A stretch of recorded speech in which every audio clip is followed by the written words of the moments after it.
Je n'ai pas de formation scientifique, et ce qui va suivre est une enquête, une analyse.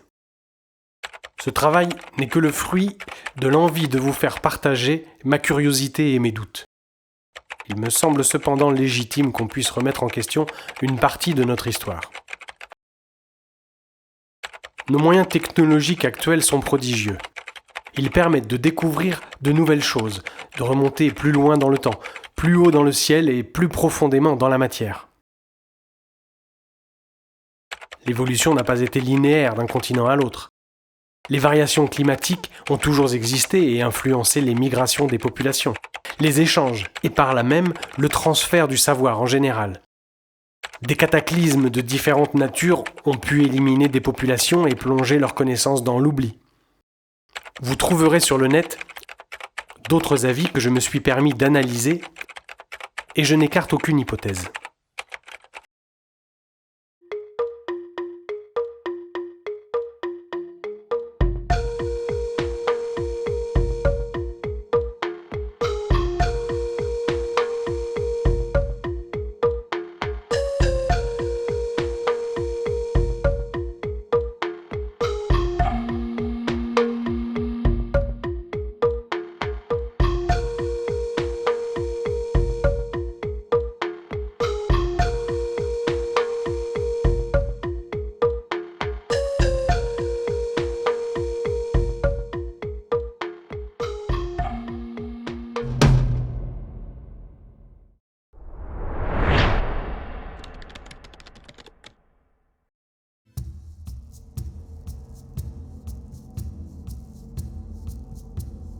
De l'océan à la haute montagne en passant par le désert, l'altiplano, le lac Titicaca et les volcans d'Arequipa, les agences de voyage et les Péruviens ont su s'adapter au tourisme.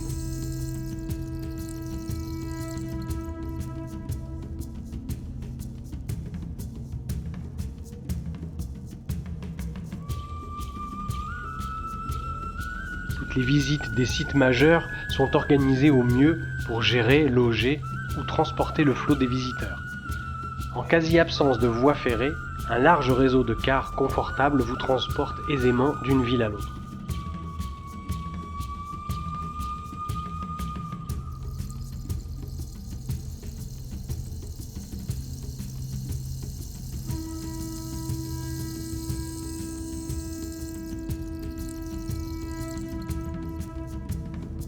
En altitude, côté vestiges de construction, l'Amérique latine et le Pérou en particulier ne sont pas en reste. Ce pays est un témoignage fort de l'existence d'anciennes civilisations mystérieuses aujourd'hui disparues. Toute l'année, les visites de sites attirent au Pérou des touristes du monde entier, notamment le plus célèbre Machu Picchu.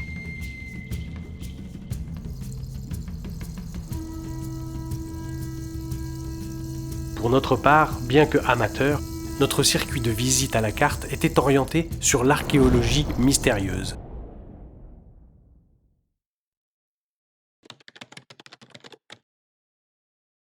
Nous avons insisté pour visiter un lieu pas du tout touristique, mais excessivement mystérieux, la bande de trous. Pour l'instant, cet endroit est très peu connu et libre d'accès. Ce géoglyphe géant est absolument unique au monde, et je pèse mes mots. Mais ce sera une autre histoire avec un petit secret.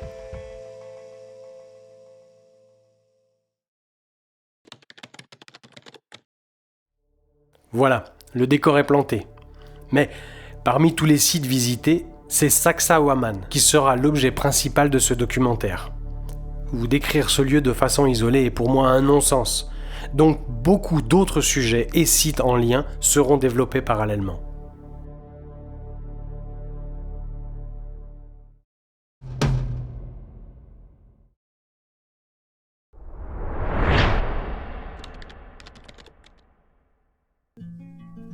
C'est une forteresse au nom mystérieux, un peu difficile à prononcer.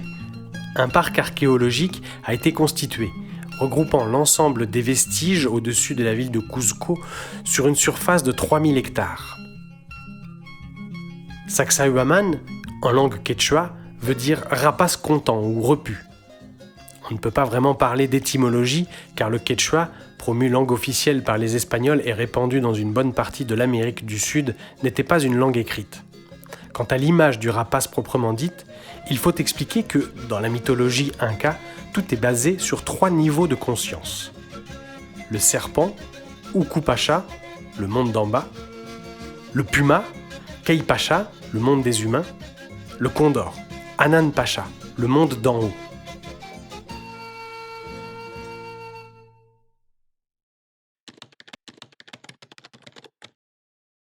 Le site, pour ma part, fait partie des constructions non élucidées de notre planète.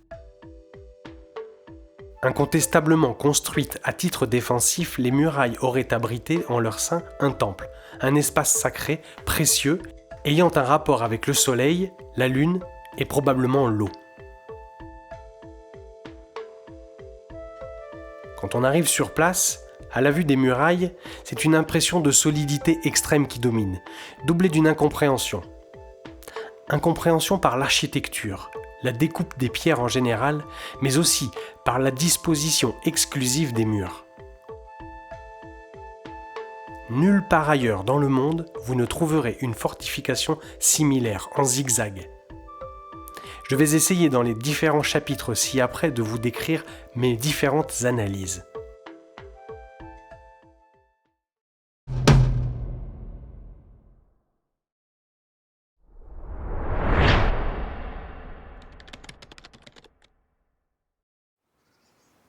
Sur le net et selon Wikipédia, l'histoire de la construction attribuée aux Incas est un peu floue.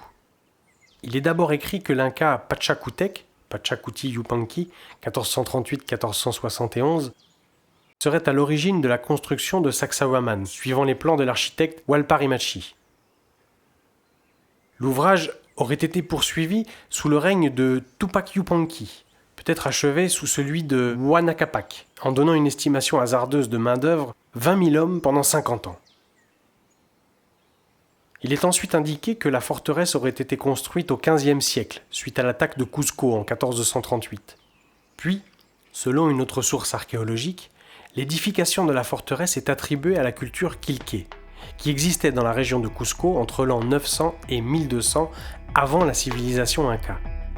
La construction daterait alors du XIe siècle.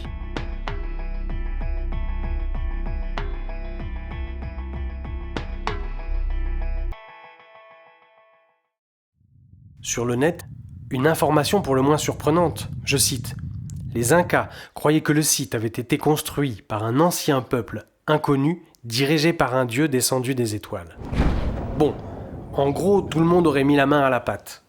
Tout ça ne reflète qu'une chose, c'est l'incertitude globale. Une chose est sûre cependant. Des fouilles à Sacsayhuamán ont mis au jour une tombe qui laisse apparaître un grand squelette en position fœtale avec un crâne long. D'après l'analyse des artefacts de la sépulture par des archéologues, il s'agirait d'une personne de haut rang. La présence de cette tombe témoigne de l'occupation des lieux par des individus qui nous sont différents. Le mystère s'épaissit.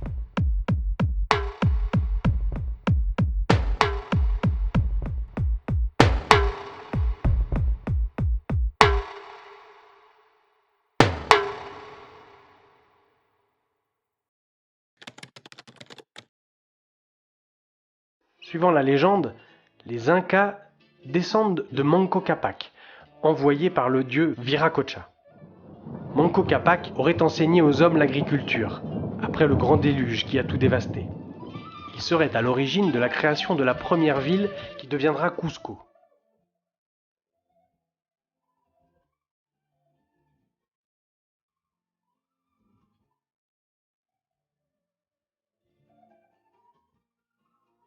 Mais est-ce vraiment une légende ou est-ce un témoignage ?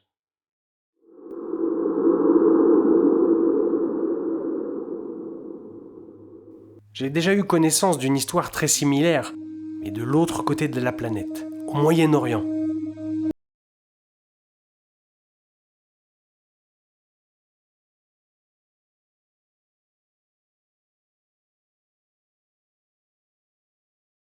L'enseignement de l'agriculture et la création d'une civilisation. La première civilisation sédentaire connue en tant que telle, les Sumériens, et leurs dieux, les Anunnakis. Si concordance il y a, on parlerait alors d'une période allant de moins 3000 à moins 12 000 avant Jésus-Christ, ce qui n'a vraiment rien à voir avec les Incas, qui sont à placer chronologiquement entre 1439 et 1533. Des peuples primitifs, chasseurs, cueilleurs, nomades, ont vécu durant la période glaciaire du Paléolithique supérieur et du Néolithique sur le continent Eurasie.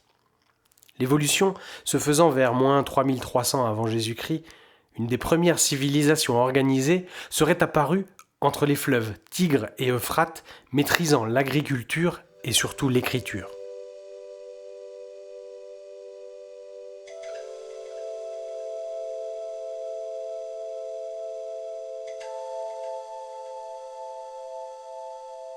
Selon donc cette théorie, les Anunnakis, plus grands et plus forts, auraient apporté savoir, technologie et civilisation en plusieurs points de la planète.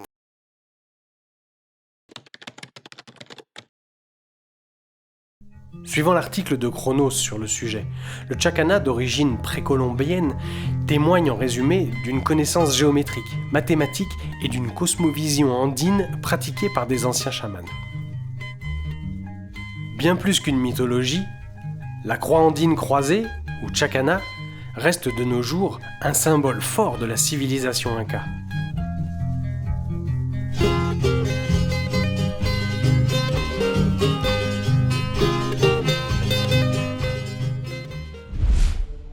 Des artefacts trouvés dans les Andes laissent supposer des contacts avec les premières dynasties égyptiennes, mais aussi avec les Sumériens de Mésopotamie.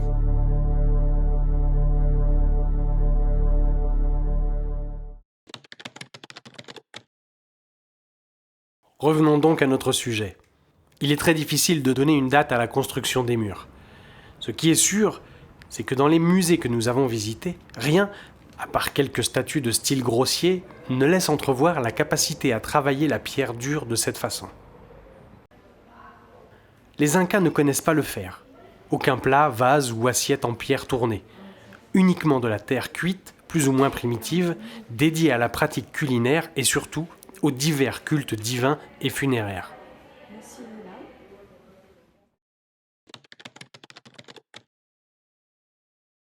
Côté date, je me dois d'indiquer que la fête du soleil de Inti Raymi est célébrée à Sacsayhuaman chaque année, en costume d'époque, en date du 24 juin, qui correspond au solstice d'hiver dans l'hémisphère sud.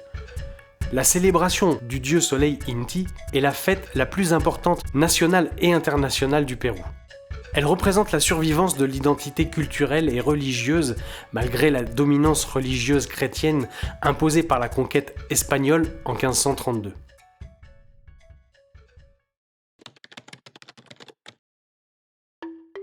Je n'ai pas les éléments chronologiques, mais je crois pouvoir affirmer que juste avant la formation de l'Empire Inca, les peuplades de la région du Pérou, regroupées sous l'appellation pré-Inca, étaient techniquement peu évoluées. Leur attribuer la construction de Sacsayhuaman ne me semble pas raisonnable. Il faudrait donc remonter beaucoup plus loin dans le temps, semble-t-il, à l'époque précolombienne, dont les scientifiques savent en fait peu de choses, pour retrouver un niveau de technologie élevé. Par exemple, Pumapunku et Tiwanaku en Bolivie, en bordure du lac Titicaca. Ces deux sites sont datés à moins 12 000 ans, ou peut-être plus, mais ils ont manifestement subi un cataclysme destructeur.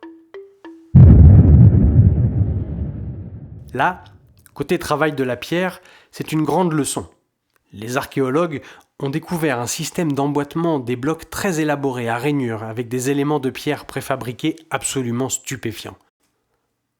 Le système d'assemblage et la précision de découpe sont à rapprocher d'un usinage à commande numérique.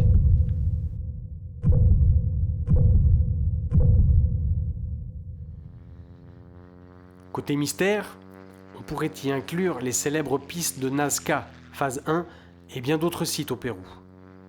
Tout ce savoir, cette maîtrise et leur datation semblent bien être en corrélation avec les vestiges de nombreux sites inexpliqués dans le monde, en Égypte, en Inde, en Chine, etc.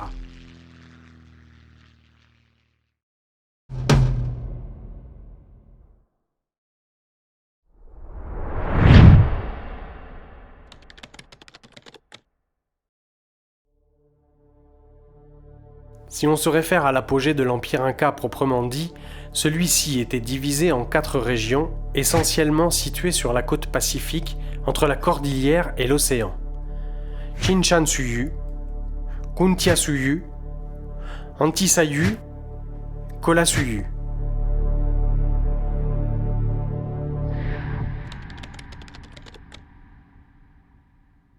Voici les coordonnées géographiques de Sacsayhuamán. Le site est situé sur les hauteurs de la ville de Cusco. Il occupe 2 collines, ou peut-être même une seule coupée en 2, sur le sommet de Yunque-Pata, à une altitude de 3584 mètres. Une colline est aménagée en fortification, l'autre colline présente un aspect bosselé, constitué pour moitié d'une roche de surface pour le moins particulière, mais nous verrons ça dans un chapitre un peu plus loin. Initialement, l'accès se faisait par un chemin escarpé au long d'un vallon. Celui-ci constitue aujourd'hui l'accès pédestre pour les puristes. Sinon, une route d'accès a bien sûr été aménagée sur le flanc de la colline qui constituait le rempart naturel de la face nord. La position du lieu à grande échelle sur le globe terrestre n'est pas anonyme. Il se trouve, pour ceux qui ne connaissent pas le sujet, que, par le plus pur des hasards, Sacsayhuamán est situé sur l'équateur penché, la théorie proposée par Jacques Grimaud. Théorie n'est pas le mot exact, c'est plutôt une effrayante évidence. Effrayante, car le seul moyen pour tracer un tel axe est d'avoir une vue d'ensemble de cet alignement et d'être dans l'espace. Sur les quelques 20 sites anciens qui composent cet axe, une partie a un nom autochtone qui se traduit par la graine, le départ, le centre ou le nombril de quelque chose. Sur chaque point de cet axe, les sites de l'île de Pâques, Cusco, Sacsayhuamán, Gizeh, Angkor Wat, pour ne citer que les plus célèbres, apparaît une technologie évoluée, inexpliquée et une architecture pour le moins particulière. C'est bien le cas pour les murs mégalithiques de Sacsayhuamán.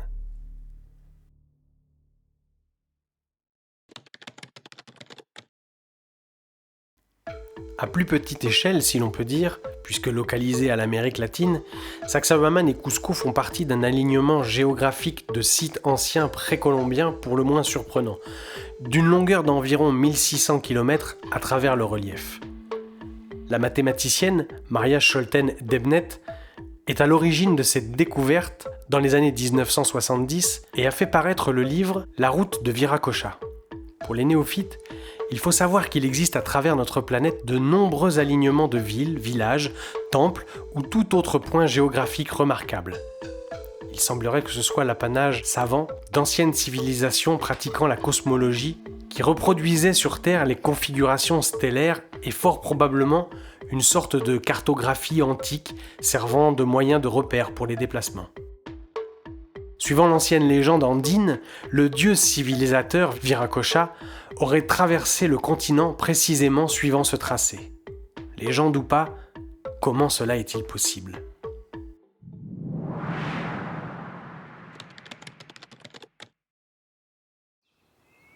La forteresse est protégée au nord par une falaise, à l'est par un canyon formé par un torrent, au sud et à l'ouest par les murailles. L'emplacement n'est donc pas choisi au hasard. Seule une colline est protégée. Le reste du site n'a pas fait l'objet de fortifications. La zone entière, pour les éléments principaux, est composée comme suit. La forteresse, avec ses 3 rangs de murailles en partie basse de la colline et des vestiges de construction en partie haute. Le pré, au pied des murailles, est une plateforme centrale située entre les 2 collines du site. La présence d'une plateforme nivelée est récurrente sur la plupart des sites visités et dans les villages. Celle-ci, par contre, fait bien penser à une place d'armes, une aire de manœuvre pour les guerriers. Il se pourrait même que cette prairie ait été elle aussi une carrière, une zone de manutention, voire un plateau technique de construction occupant la seule zone plate du site. La colline, qui est pour moi le plus impensable à cause du traitement de surface de la roche. Le stockage, une sorte d'arène plate, bordée partiellement avec un arc de pierre maçonné. Une partie manifestement abandonnée, dans laquelle on est venu apparemment stocker des blocs de pierre dont la dimension laisse pantois. Le lac artificiel, cerclé d'une petite muraille et de vestiges d'extraction, des prélèvements plus exactement. La carrière. À mon avis, ce qu'il en reste.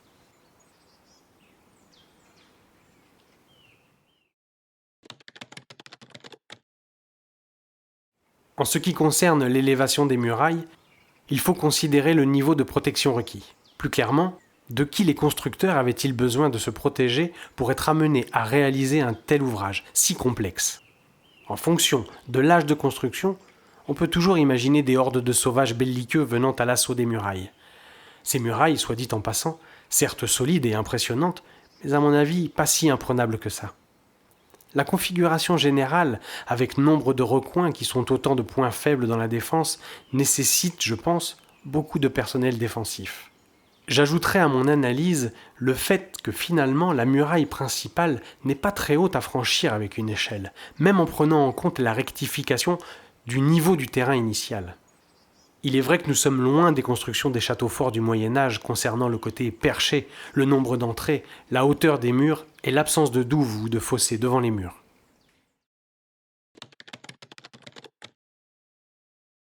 À ce jour, au niveau du sol actuel dans les différentes zones, il n'apparaît aucune trace ou vague dans le terrain, laissant supposer les restes ou l'effondrement d'un bâtiment, mais rien n'est sûr. En France, autour des châteaux forts par exemple, des buttes dissimulent l'existence de fondations de maisons, d'habitations ou autres vestiges.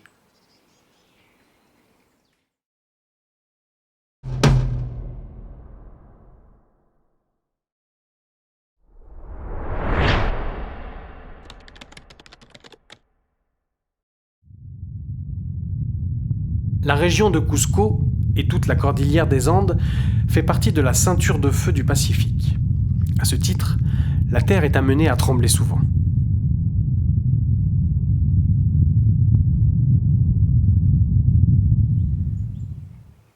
Dès l'arrivée sur place, on est fasciné par le gigantisme de l'ouvrage, par la taille et la forme des blocs de pierre utilisés. Mais pour quelqu'un d'averti, le plus grand mystère demeure dans le procédé de découpe des blocs. Mes analyses à ce sujet font l'objet du chapitre suivant. Le calpinage des pierres est clairement défini pour résister au séisme.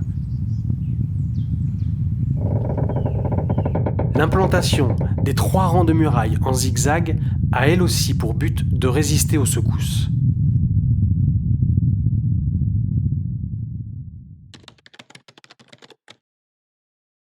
Vu l'ancienneté et l'état de l'ouvrage, côté pérennité, les mystérieux concepteurs ont réussi leur pari. Ces vestiges très anciens ont été attribués aux Incas, même s'ils n'en possédaient pas la technologie et l'outillage nécessaires. D'après les momies trouvées au sommet des volcans, la civilisation Inca et pré-Inca essayait de pallier à ce problème destructeur par des pratiques spirituelles en procédant à des sacrifices humains variés. Les constructeurs et ingénieurs de la civilisation précédente, eux, ont résolu une partie du problème par la technologie. Manifestement, leurs moyens techniques et leur savoir devaient être supérieurs, ou du moins différents.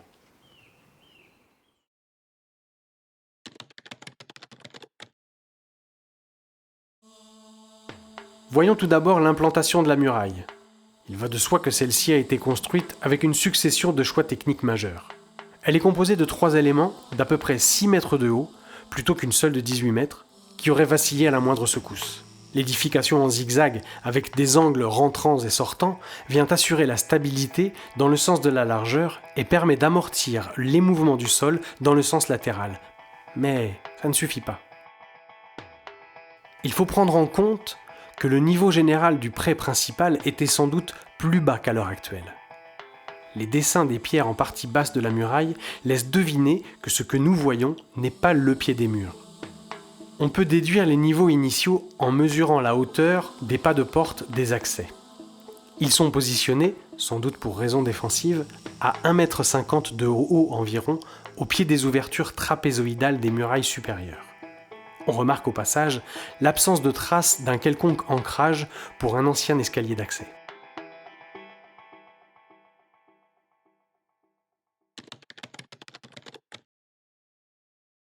Il a fallu rigidifier les panneaux de mur, mais en souplesse, de façon à supporter des déplacements verticaux classiques au séisme. Pour cela, rien de plus simple. Les constructeurs ont taillé des blocs avec des formes courbes, a priori aléatoires. Cette technique assure à la fois un certain jeu et un verrouillage des blocs entre eux. Elle offre aux éléments la possibilité de bouger, puis de se remboîter puisqu'exempt de joints de mortier. Mais ça ne suffit encore pas.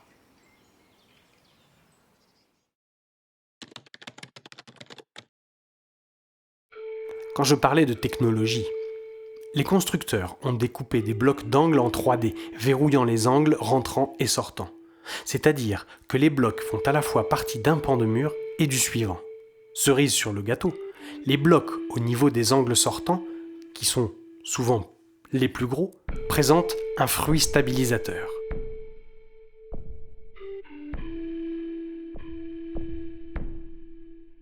Pour résumer, je vous ai parlé des déplacements latéraux, longitudinaux et verticaux. Vous ai-je parlé de toute mon analyse des lieux ? Eh bien non, ça ne suffit encore pas.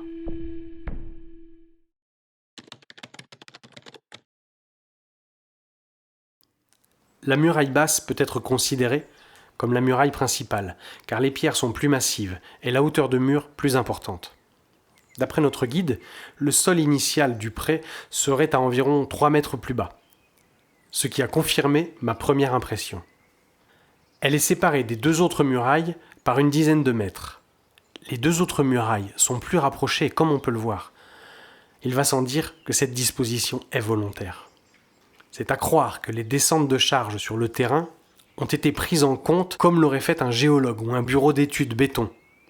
De nos jours, le rapport 3H2V est appliqué sur le positionnement des fondations pour un terrain en pente, c'est-à-dire 3 horizontales pour 2 verticales. À quelques estimations de cote près, le croquis ci-après démontre que l'angle est inférieur au maximum requis. En cas de sinistre sismique et d'effondrement des murailles supérieures, il ne faut pas que la muraille principale soit trop sollicitée.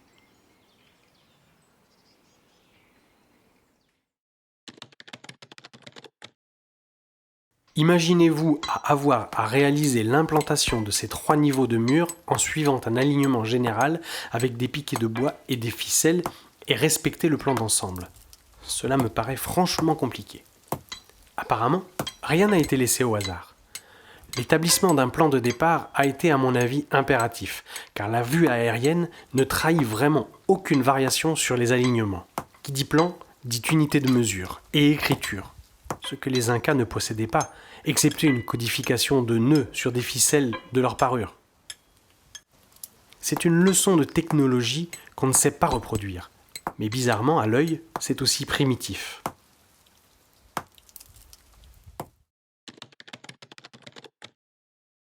C'est là un peu que le bât blesse.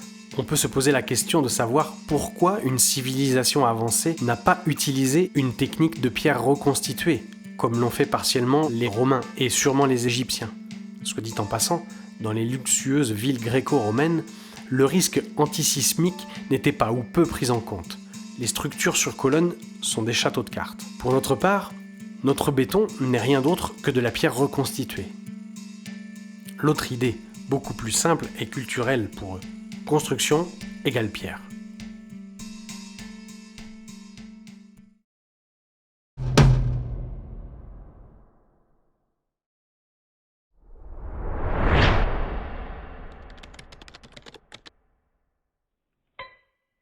Si la découpe des pierres est inexpliquée à ce jour, le transport, la mise en place et le calpinage du mur viennent encore épaissir le mystère. En plus, cet angle-là, il est sortant, je sais pas comment on peut dire. Il est pas 45, c'est ça, ou je sais pas comment on peut dire. À 90. Voilà. On découvre dans les rochers des trous, des encoches, des réservations, des excavations qui sont présentées par les guides comme des sièges, des trônes, des tables d'offrande et des marches d'escalier. Ces vestiges sont tous similaires sur leur principe, seule la taille diffère. On en trouve de partout, par dizaines autour du site de Sacsayhuaman, sur des rochers isolés, petits ou gros, mais aussi sur le rocher franc. À mon avis, ce qu'on peut voir n'est que la partie visible de l'iceberg. L'aménagement initial du site a dû venir masquer les traces, un peu comme si on décidait de créer un parc dans une carrière. En fait, je n'ai trouvé personne qui se soit penché sur le sujet et réellement apporté une réponse techniquement réalisable.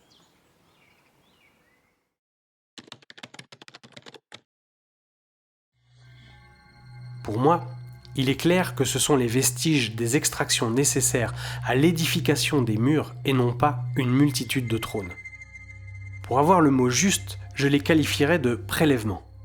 En théorie, pour laisser une telle trace en négatif si précise, il faut détruire le matériau en positif.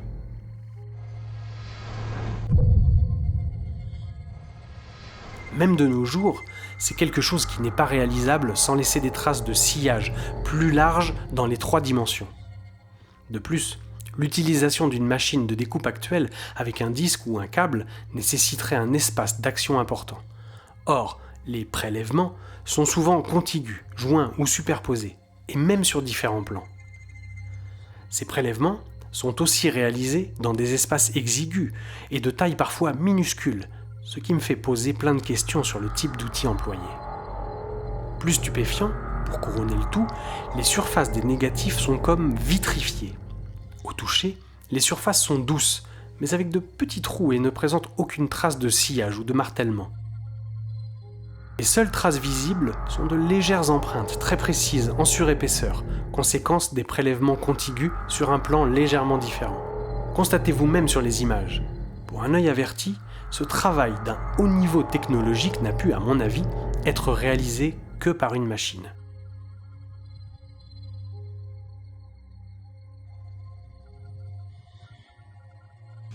La capacité technique est de même niveau que l'édification des murs.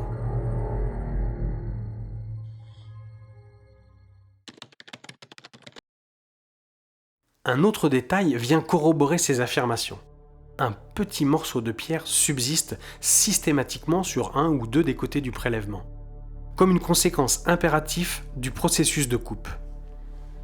Le nom que j'ai donné à ce vestige est trumeau. Habituellement, dans le bâtiment, trumeau est utilisé pour désigner un morceau de mur porteur entre 2 ouvertures, mais c'est mon inspiration. Ce trumeau représente souvent une coupe biaise. Il est évident pour moi que l'existence de ces trumeaux avec une forme précise et similaire ne cadre pas avec la nécessité de réaliser une simple niche ou encoche dans le rocher. Les images démontrent la similitude et la récurrence du procédé. Autre constatation, il semblerait, d'après la position des prélèvements sur la matière, que les blocs aient été choisis qualitativement, en excluant les surfaces extérieures érodées. De plus, ils paraissent exemptés pour la plupart de veines et de fissures.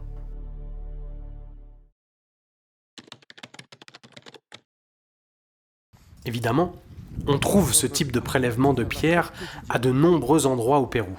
Par exemple en bordure du lac Titicaca, où ils sont présentés comme des escaliers. Ces mêmes types de prélèvements se retrouvent sur tous les sites de la vallée sacrée, à Machu Picchu, à Pisac, mais aussi à Chinchero.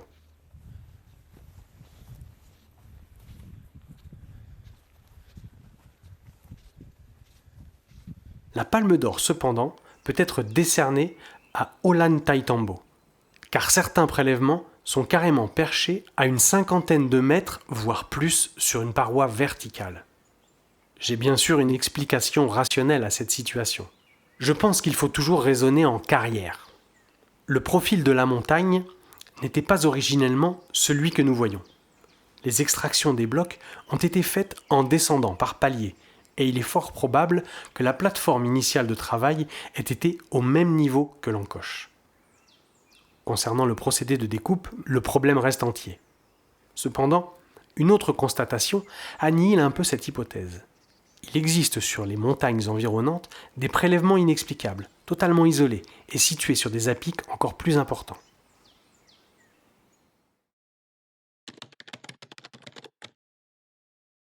Un autre prélèvement magistral est pour moi la porte Ayumarca, la porte tridimensionnelle, que nous avons visitée après une excursion de 2 heures dans les collines alentours du lac Titicaca. Ce passage est un peu hors sujet, car Ayumarca pourrait faire l'objet d'autres réflexions, mais en parler ici me semble impératif. L'ensemble de ces collines présente uniquement des strates verticales, érodées probablement en grès rouge. Le prélèvement est donc réalisé sur un support rocheux déjà naturellement vertical. Si l'on oublie un peu les légendes incas avec le disque d'or, les chamans, la 3e dimension et les touristes qui méditent, On retrouve les mêmes caractéristiques de travail de prélèvement qu'à Sacsayhuaman, mais en plus grand. J'ai d'abord pensé à une succession de prélèvements contigus, ayant laissé une seule grande empreinte. Mais après avoir vu la taille des prélèvements à Cuenco, qui fait l'objet d'un autre chapitre, pourquoi sous-estimer la capacité des constructeurs ? J'imagine qu'au fil du temps, devant tant de mystères, l'encoche est devenue lieu de culte pour les autochtones, et plus récemment pour le reste du monde. Je dois signaler au passage, sans vouloir vexer personne, et avec mon œil de maçon, que la dite porte est très mal réalisée. Le plan de coupe du fond est parfait compte tenu de sa dimension. Mais l'encoche centrale est de guingois, non symétrique, et les deux colonnes latérales en négatif font de même. Elles semblent avoir été réalisées avec les moyens du bord, car l'ultra-précision du travail de la pierre constatée sur les autres sites est totalement absente. En l'occurrence, on peut réaliser par exemple ce genre de travail de creusement en martelant très longuement le rocher avec des boules de pierre, ce qui me fait dire que les colonnes et la niche centrale ont pu être faits bien après la découpe initiale, et par là même par d'autres mains beaucoup moins expertes. La connexion avec le lac et la porte, c'est prêt, regardez par là. Ouais. Ça raconte qu'au fond du lac Titicaca, dans l'eau, il y a des sites très populaires par les autres civilisations, plus anciennes que les nôtres. D'accord. Et là, même les paysans racontent qu'ils ont vu qu'ils sont descendus du ciel beaucoup de lumière. Ils sont entrés au fond du lac. Et la porte, même aussi, c'était connectée au lac. Possiblement, il y a un sentier, et on peut dire spirituel, que la porte pour descendre là-bas. C'est la connexion entre la terre et l'eau et le ciel. Il y a les Sanunan qui sont le premier être qui a donné les instruments, les outils pour travailler, pour couper la pierre perfectement. Un qui est un dieu de notre étoile. Voilà. Ça croit comme ça. Oui. Non, mais... Ils ne sont pas arrivés à... Ils sont petits. Ils sont petits. Eh oui. C'est un peu le nœud du problème. Il est évident qu'avec l'emploi d'un matériau de base malléable ou reconstitué, le travail de construction aurait été en partie expliqué. Si certains présentent la roche de Sacsayhuaman comme étant de l'andésite et d'autres du calcaire, je peux dire que le problème n'est pas vraiment là. D'après ce que j'ai pu trouver comme info, celle-ci aurait une dureté de 6 à 7. Le diamant étant à 10, on peut déjà imaginer la difficulté du travail. Certains reportages font la démonstration pour reconstituer le grain de surface des pierres en versant dessus du vinaigre blanc. C'est édifiant le nombre de vertus du vinaigre.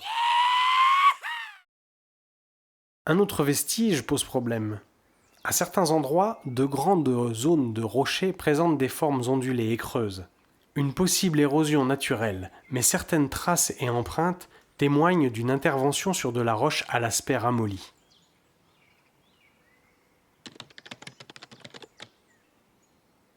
Certains blocs sont greffés d'excroissance, laissés volontairement à certains endroits sur le parement lors de la découpe ou de la taille, terme au choix. Ces petits détails font polémique quant à leur fonction dans les constructions antiques. Dans la généralité, ces verrues sont présentées comme des butons, servant à faire levier ou à attacher les cordages nécessaires à la manutention et au soulèvement des pierres. Je ne voudrais pas passer pour quelqu'un de prétentieux, mais dans le bâtiment, on est bien placé pour savoir certaines choses. Quand on soulève une charge par suspension, les points d'ancrage doivent être placés en partie haute du bloc, sous peine de voir rouler la charge sur le point d'ancrage. Nombre de ces excroissances sont pourtant en partie basses, et les plus gros blocs n'en sont pas systématiquement pourvus. Pour ne pas que la charge roule sur elle-même et se décroche, il faut avoir une verrue sur le côté opposé et à la même hauteur, et ce n'est manifestement pas le cas sur les murs que j'ai pu voir recto verso. Donc, cette hypothèse ne tient pas. Il faudra trouver autre chose. Il faudra trouver une autre fonction à ces excroissances. Peut-être des piges de repères pour les alignements lors de la construction. Ou est-ce seulement esthétique ?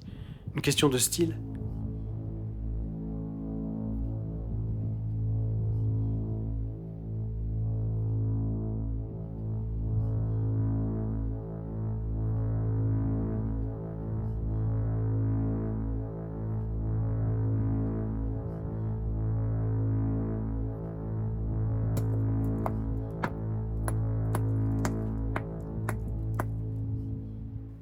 autre fonction leur est attribuée, comme sur le site de Ollantaytambo.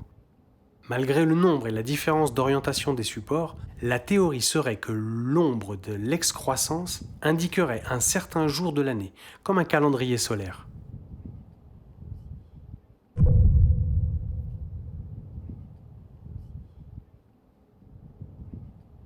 Pour en finir avec ce questionnement, je dirais que le problème réside une fois de plus dans le système de découpe. Pourquoi réaliser une surface plane et y laisser une verrue qui dépasse de 20 cm et surtout comment le faire? La seule réponse possible à l'heure actuelle serait d'intervenir sur le bloc après extraction pour décaisser toute la surface visible de la valeur souhaitée. Bonjour le travail.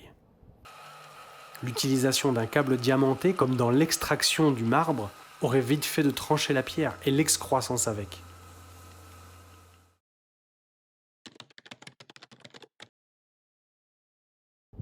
D'autres blocs, à l'inverse, sont agrémentés de trous ou de légers renflements en partie basse, comme des prises pour les mains, mais pour des bras gigantesques, ou d'énormes pinces-grenouilles. Ces trous, en coche, ne sont pas adaptés à l'accroche d'un cordage. Ceci expliquant cela, on devrait trouver en principe 2 prises basses sur les blocs les plus gros et une seule prise sur les blocs plus modestes. À l'issue de mon analyse, je vais vous décrire le principe standard pour soulever manuellement une charge. Après plusieurs tests sur des personnes non averties, j'ai constaté la chose suivante. Lorsqu'une personne soulève un objet lourd à une certaine hauteur, c'est la main gauche, par exemple, qui se place en bas pour produire l'effort. La main droite vient par réflexe se poser en haut de la charge sur le côté opposé pour éviter le basculement. Il en est de même si 2 personnes soulèvent une charge plus importante. En deuxième partie de l'action, après le soulèvement, vient la portance. À cet instant, c'est le torse qui vient bloquer le basculement de la charge vers l'arrière. Toute cette explication pour en arriver à relever ces 3 points. Les blocs dont la face arrière est visible en partie haute des murailles ne possèdent pas d'encoche sur la face intérieure, puisque inutile à une prise en main droite. Ces faces sont d'ailleurs plus ou moins brutes de carrière. Dans tous les cas, manutentionner des blocs avec des lignes courbes est bien plus difficile que des blocs carrés présentant des arêtes vives et des masses équilibrées. Je considère donc que ces trous positionnés systématiquement en partie basse et surtout sur les côtés sont bien des prises pour les mains servant à la manutention et à la pose, sans s'écraser les doigts dessous. Logiquement donc, 2 prises pour 2 personnes pour les gros blocs, une seule prise pour les blocs plus petits, soit une personne.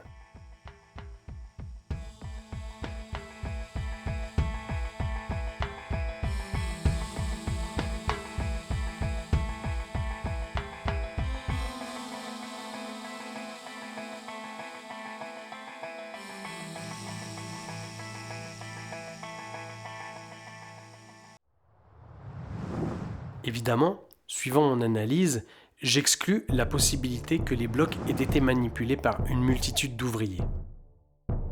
Manque de prise nécessaire, de place proportionnellement au facteur taille-poids.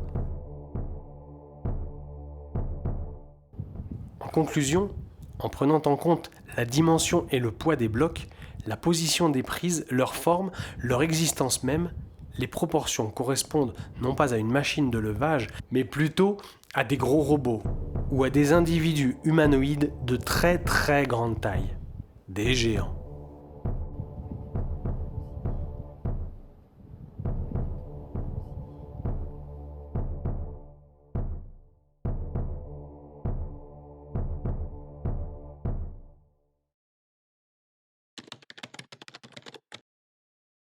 Concernant la taille des pierres proprement dit, les explications classiques font état de l'emploi de boules de pierre dures ou d'hématite et de travail de martèlement. Le problème à souligner est que leur présence ne prouve rien, ni à l'exécution de la tâche, ni à la datation. Les Espagnols, qui ont utilisé le site en carrière, auraient par exemple pu utiliser ces nodules comme rouleaux pour descendre les blocs jusqu'à Cusco. Outre l'extraction et la découpe des pierres, je me dois de parler de leur transport, indissociable problème à régler dans la construction d'un ouvrage. le transport des charges lourdes en altitude pose aussi problème en l'absence de bois pour faire des rouleaux. Renseignements pris auprès des guides, à l'heure actuelle, nombre de montagnes et collines sont parsemées de forêts d'eucalyptus, mais cela n'a pas toujours été le cas. Cette espèce d'arbre a été importée par les Espagnols, compte tenu de la rareté d'espèces d'arbres endémiques à usage de structure. Les eucalyptus ont une croissance rapide, sont aptes à pousser en altitude et leurs troncs sont rectilignes, donc très pratiques à utiliser pour la construction. Ils peuvent atteindre 60 mètres de haut. En résumé, dans une époque pas si lointaine, les mystérieux constructeurs ont dû gérer le problème en important sur le site le bois nécessaire aux diverses phases de la construction. Peut-être que leur stature physique les en a dispensés.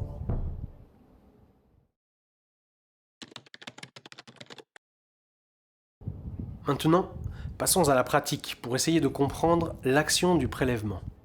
L'idée est seulement de reproduire par un geste technique un négatif similaire au prélèvement existant. Quand on observe bien les découpes, on s'aperçoit qu'il n'y a aucune trace de coupe sur les côtés, pas plus que dans le prélèvement lui-même. La simulation que je vais vous présenter concerne une tentative de taille de pierre où j'ai reconstitué une sorte de marteau. Les Incas ne possédaient pas l'usage du fer, mais uniquement celui du bronze. J'ai donc reconstitué un outil similaire à ce que j'ai vu dans un musée et équipé celui-ci d'un tranchant en bronze. Ce métal est un alliage cuivre et étain et celui-ci, de fabrication moderne, est de catégorie marine, numéro 12, soit un des plus durs. Comme vous pouvez le voir, l'essai n'est pas concluant et la pointe est vite émoussée en ne tapant sur des pierres, disons que mi-dures. Il faut raison garder. Quand on voit la dimension des blocs, on comprend aisément l'impossibilité de réalisation. Quelle civilisation a pu gérer l'extraction, le transport, la taille, l'implantation, les descentes de charge et la technique antisismique pour un tel ouvrage sans avoir des bases de connaissances en la matière et à minima maîtriser un métal assez dur pour entailler la roche? La deuxième simulation a nécessité une machine perfectionnée, parfaitement de notre époque, une tronçonneuse à matériaux à chaîne. La découpe est évidemment limitée à la longueur de la lame et réalisée dans une pierre tendre, type pont du Gard, ce qui n'a rien à voir avec la dureté des pierres de Sacsayhuaman. Le résultat est celui attendu.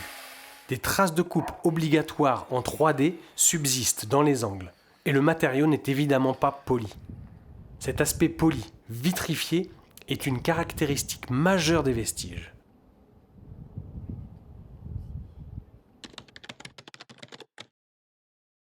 À l'issue de l'échec, j'ai donc recherché une solution moins conventionnelle. J'ai d'abord pensé plutôt à une sorte de rayon découpeur. Le problème d'un rayon, quel qu'il soit à ma connaissance, c'est qu'il ne pourrait produire qu'une coupe rectiligne.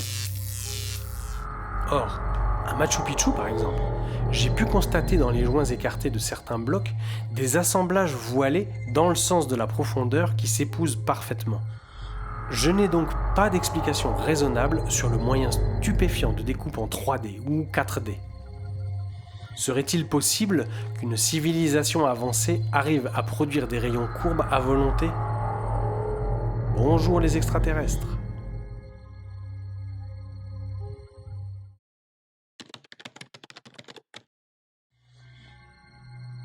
Des traces sont venues sauter à mon œil de Moscou.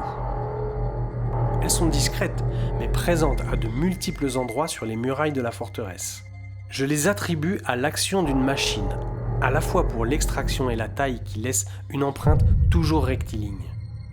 Elles semblent témoigner d'une désintégration ou d'une dissolution du matériau, voire d'une chaleur extrême qui est venue pénétrer la roche à l'endroit désiré au point de la fondre, comme l'aurait fait un rayon laser ou l'épée d'Excalibur.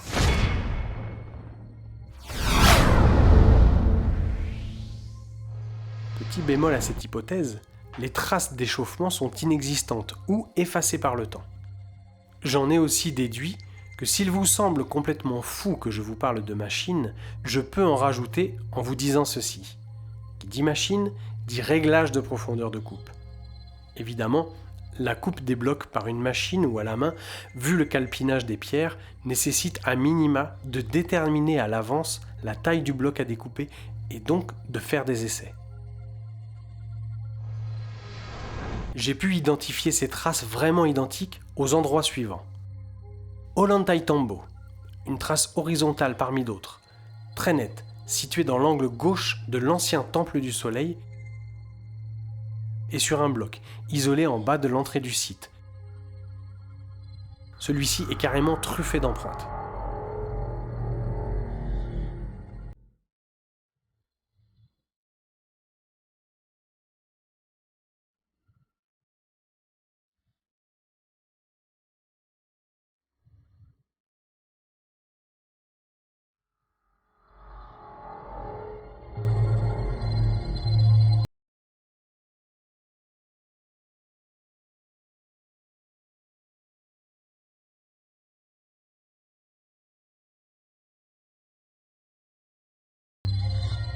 Machu Picchu. Évidemment, dans la partie ancienne, une pierre en soubassement du temple, littéralement couverte par les traces des rayons découpeurs.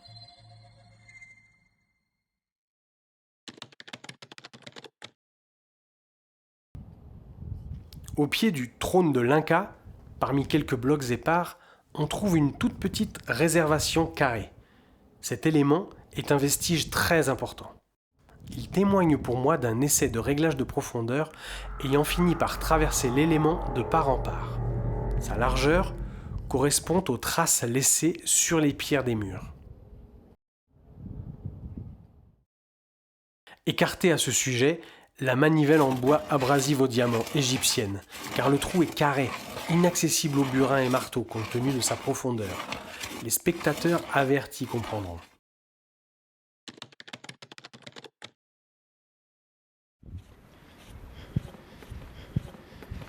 Temple du soleil par-ci, temple du soleil par-là, la suite de mes réflexions a un rapport avec l'astre du jour. Je me suis intéressé à savoir pourquoi les Incas étaient des adorateurs du soleil, pour ne fermer aucune piste et pour trouver une énergie correspondante au pouvoir de découpe. La démonstration sera à regarder sur le net. C'est Brian Foster, connu pour ses recherches effectuées dans le monde entier, qui a mis une vidéo sur YouTube. Celle-ci montre une cicatrice sur le mur du village de Vilcashuaman au Pérou. Pour moi, on dirait une erreur de manœuvre d'un dispositif à haute température, disons laser, capable de faire cloquer et fondre instantanément la roche et de la vitrifier façon lave ou plutôt caramel. J'aurais a priori attribué le vestige à un impact de foudre, mais d'après mes recherches sur le net, la température à l'impact peut atteindre 30 000 degrés et la roche est plutôt pulvérisée que fondue, produisant une sorte de cratère destructif. Une seule chose peut s'expliquer.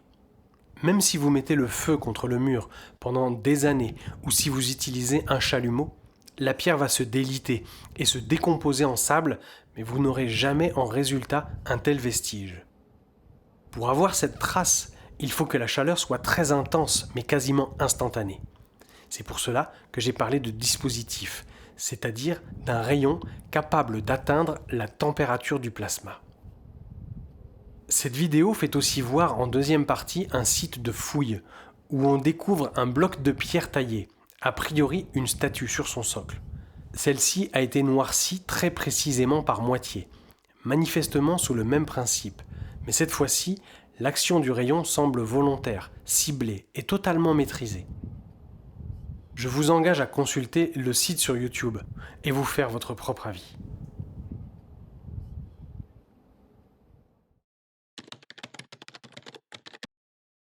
C'est là que mon cerveau a fait le rapprochement avec la lentille de Fresnel. Les constructeurs surdoués ont-ils utilisé le soleil comme énergie de base ?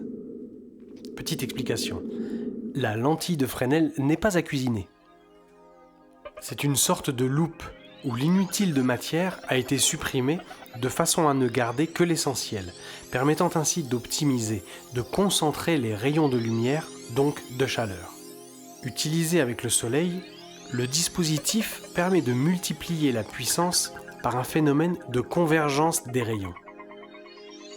Une fois de plus, sur YouTube, vous trouverez une démonstration efficace avec un écran de télé qui produit une élévation de la température instantanée jusqu'à 1500 degrés en un point précis avec une énergie gratuite et à volonté, sauf la nuit pour les rigolos. Consultez le site sur YouTube, 1500 degrés avec le soleil. Serait-il possible en fait que la lentille de Fresnel soit à la préhistoire des possibilités d'utilisation du rayonnement solaire ?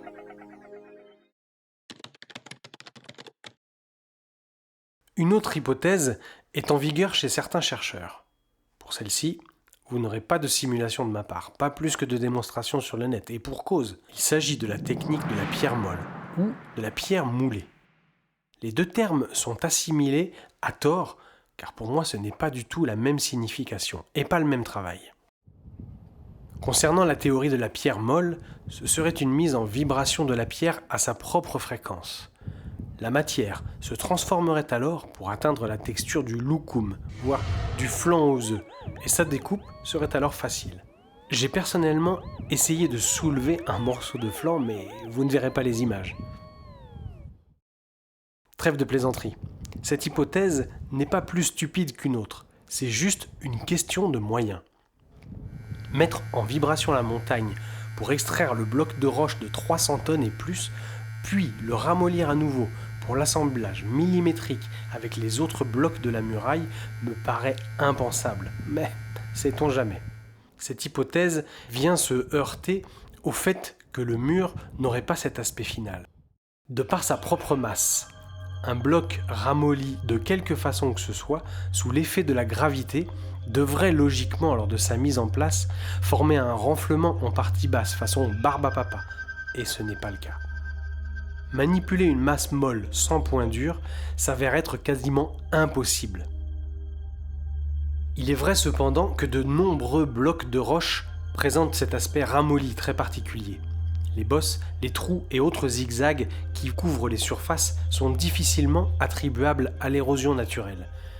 Bizarrement, cette caractéristique est souvent liée aux zones de prélèvement, peut-être une relation de cause à effet. Ce sujet sera traité plus loin.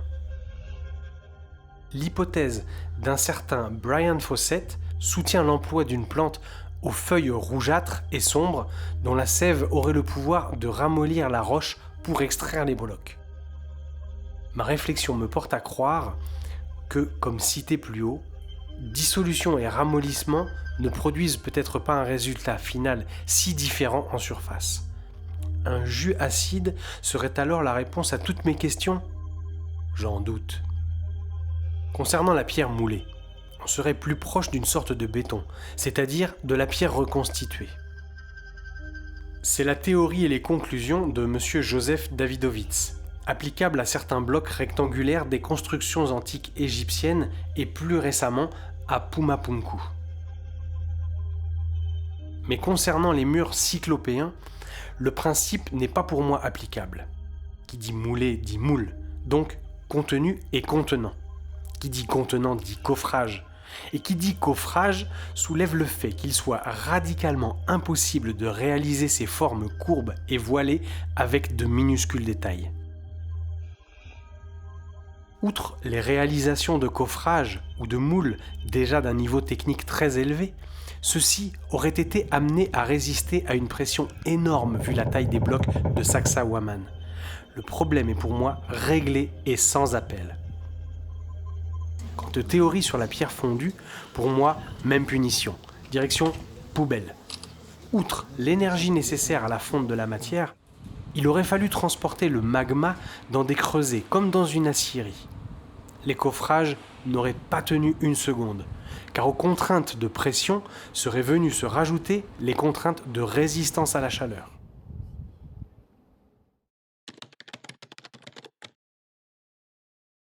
Cette hypothèse à propos de la construction de Sacsayhuaman, vous la trouverez aisément sur le net, car ce n'est pas le seul site concerné dans le monde. Comme cité plus haut, des géants seraient à l'origine des constructions mégalithiques. J'avoue que sur le principe d'humanoïdes plus grands, plus forts, certaines choses s'expliqueraient ainsi de façon rationnelle. Le poids, le transport des blocs de granit d'un sommet de montagne à un autre, à Ollantaytambo, les prises pour les mains sur les blocs disproportionnés ainsi que les énormes rochers soigneusement rangés dans les zones de stockage.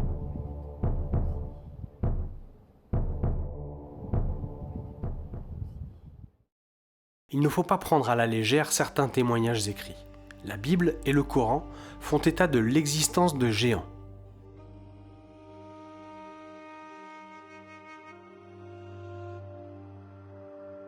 Sur la même voie et surtout sur le même continent, on aurait des écrits concernant les géants de Patagonie. J'ai donc décidé de comparer cette possibilité avec la hauteur des portes d'accès à la forteresse. Avec une hauteur de 3,50 m, les portes ne semblent pas être surdimensionnées par rapport à notre standard européen pour les châteaux forts ou les églises par exemple. Côté largeur, c'est ma foi plutôt étroit.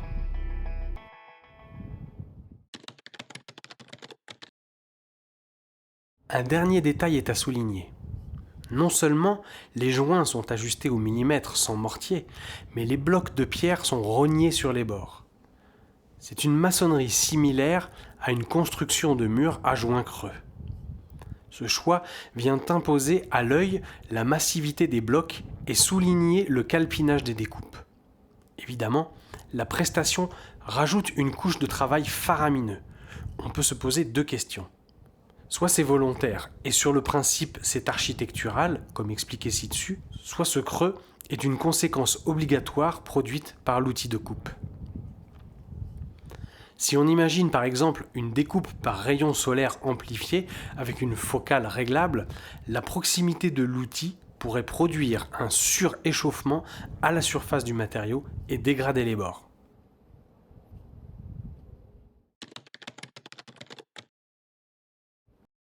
J'ai eu beau décortiquer la construction et les différentes hypothèses, je m'avoue vaincu, mais à la fois satisfait. Le fait de ne pas comprendre étaye au fond mes convictions sur l'existence à l'échelle mondiale d'une civilisation antérieure inconnue.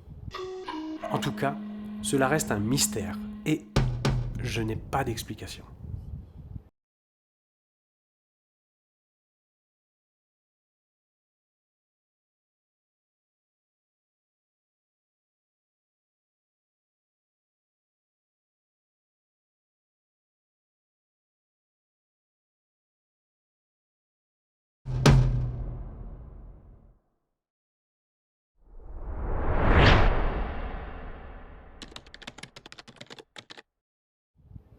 Modestement, colline de lumière est le nom que j'attribue à cette partie du site de Sacsayhuaman, car l'aspect d'une partie du sol diffère totalement du reste de la colline, par son relief, sa texture et surtout sa couleur blanche. D'abord, parce qu'il faut bien nommer les choses pour en parler. Deuxièmement, ce sont les premiers mots qui me sont venus à l'esprit quand j'ai réalisé que mes pieds n'étaient pas posés sur une formation rocheuse, mais profanaient indéniablement quelque chose d'extraordinaire, une piste à suivre. Si les murailles sont exceptionnelles, ce que vous allez voir est tellement fou, inhabituel, que j'ai du mal à le décrire. Le traitement de la roche, comme vous allez le voir, est vraiment mystérieux.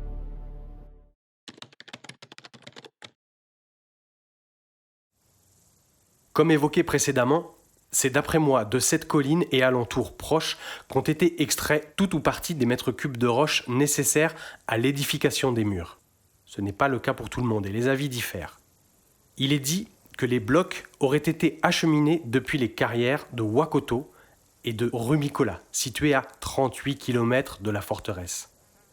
Je ne prétends pas détenir la vérité, mais si on applique un peu de logique, considérant les difficultés d'extraction et la rareté du bois utilisable pour le transport de blocs allant jusqu'à 300 tonnes, je trouve que c'est peu probable sur une telle distance.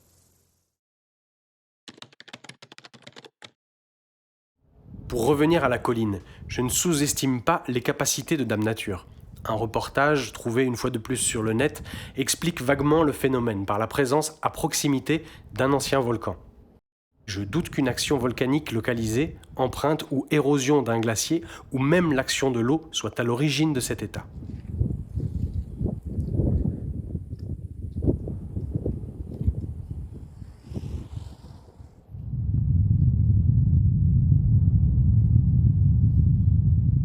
Je suis persuadé que la roche a subi un traitement gigantesque qui a produit des grandes ondulations, façon montagne russe, toujours avec la même orientation, arrondissant, si je peux dire, l'ensemble des rochers. Je poursuis mon délire.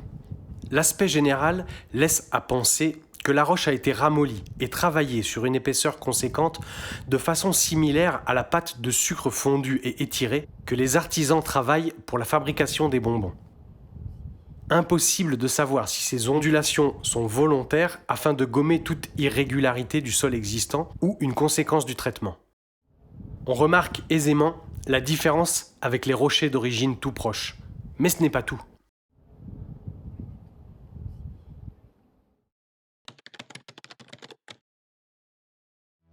Si l'on accepte l'inexplicable comme possible et que l'on regarde de plus près, on s'aperçoit, malgré l'ancienneté apparente, que la surface de la roche a été blanchie, vitrifiée. Ce processus d'étirement a créé des mini-vagues et des crêtes sur la roche dans le même sens que les grandes ondulations et marqué la surface de très fines rainures noires, millimétriques et parallèles. C'est techniquement incompréhensible et absolument étonnant. À certains endroits, la surface rainurée blanchâtre d'une faible épaisseur de 2 à 3 mm se délite. Il apparaît alors une roche ou un matériau très différent, au grain fin et de couleur gris-vert. Comment la coulée de lave d'un volcan peut-elle produire une roche bicouche ?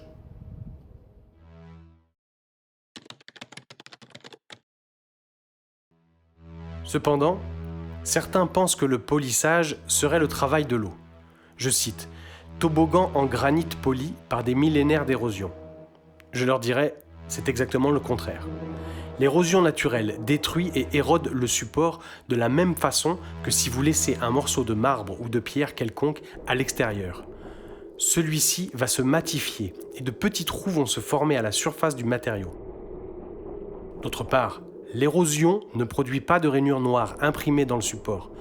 Ces fines rainures et ondulations sont d'ailleurs à de nombreux endroits perpendiculaires à l'écoulement de l'eau. Enfin, je leur dirais aussi, cette roche n'est pas du granit et l'aspect final ne correspond pas du tout, mais alors pas du tout à du polissage. L'action de polir a tendance à aplanir le support et faire ressortir la couleur de base de la roche, ainsi que le veinage interne. Ce qui est sûr, c'est que les autorités du lieu ainsi que les guides semblent ignorer la chose. Il est vrai un peu gênante à incorporer dans l'histoire inca. Alors les touristes piétinent et font du toboggan sur ces vestiges d'un autre temps. Quel dommage.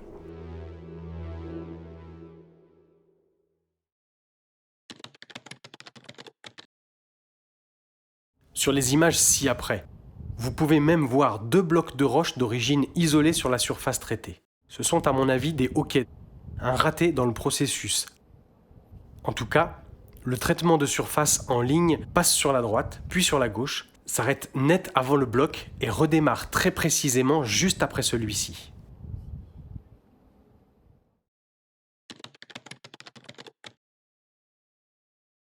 Un autre questionnement au sujet des nombreuses fissures existantes sur les ondulations.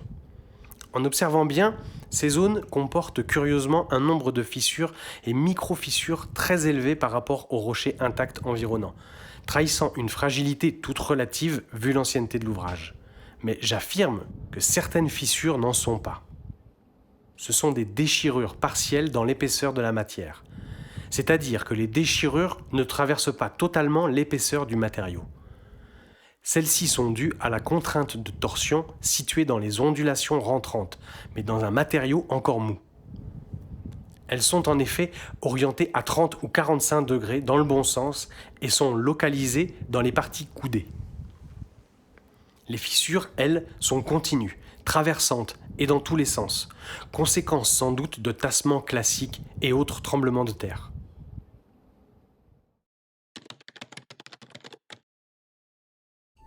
Sur le flanc de cette colline se trouve le trône de l'Inca, Trono del Inca.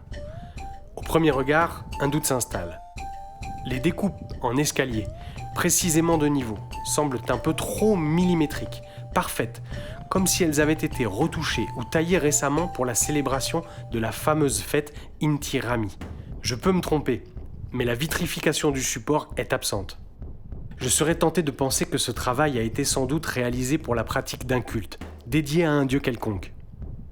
Peut-être pas si quelconque que ça, car le fameux trône de l'Inca est orienté plein est, ce qui le place en position favorable sur la colline blanche pour un show. Hergé, avec Tintin et le Temple du Soleil, aurait-il vu juste ?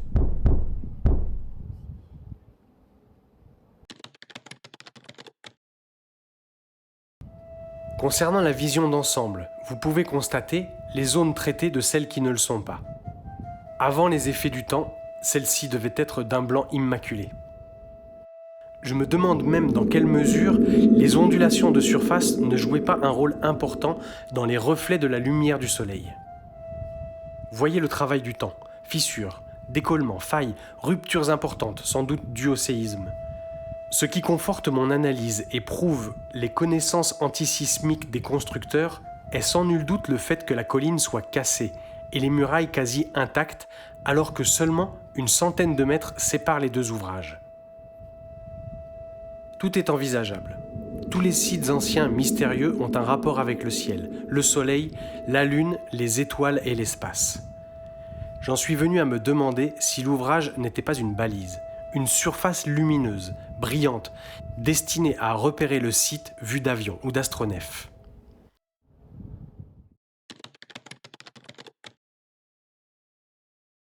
Cette hypothèse farfelue serait à rapprocher de la découverte de figurines zoomorphes en or dans des tombes précolombiennes, à Quimbaya, en Colombie.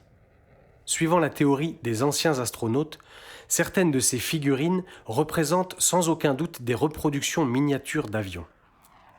Cette affirmation vient surtout du fait qu'aucun insecte volant sur Terre ne possède de dérive verticale et des ailes en forme delta. Ajouter à cela leurs caractéristiques serait adapté au vol. Et je vous invite à en vérifier la véracité.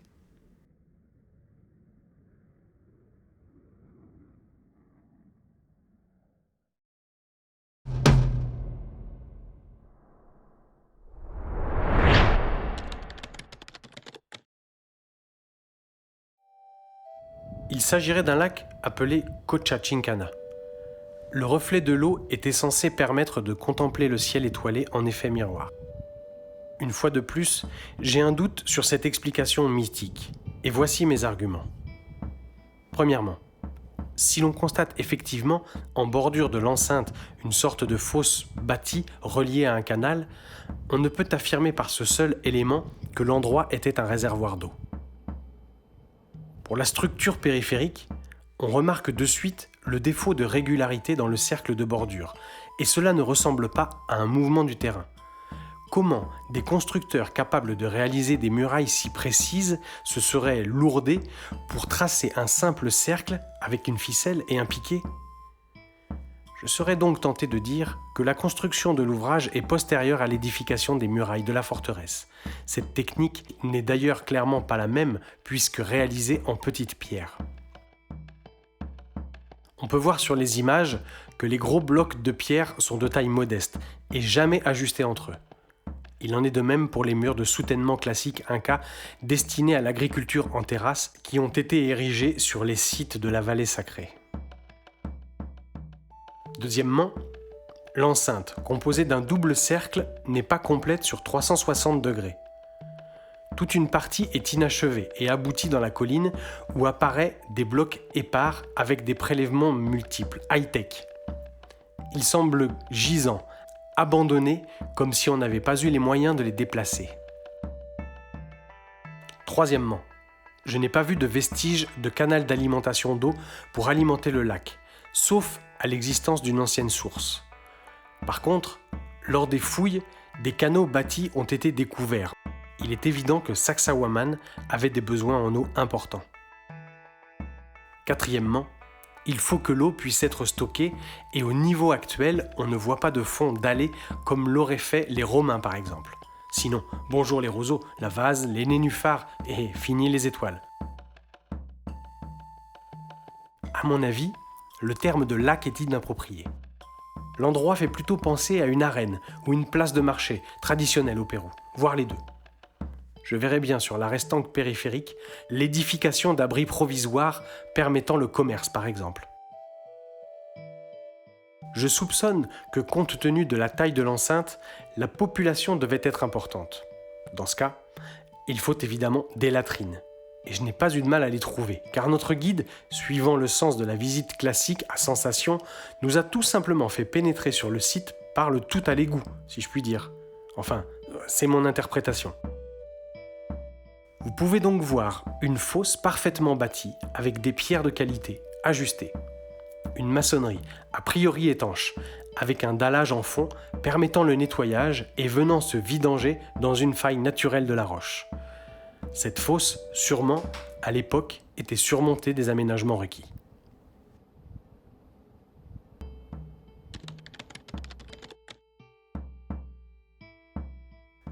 À proximité, et dans le sens de la visite, se trouve une autre enceinte de taille plus modeste qui présente les mêmes similitudes de cercles inachevés. C'est cette zone que j'ai nommée stockage, car manifestement, de gros blocs y ont été soigneusement apportés et poussés l'un contre l'autre. Ce qui m'étonne dans ce lieu, c'est d'abord la taille des blocs les plus gros qui ont été posés sur des plus petits.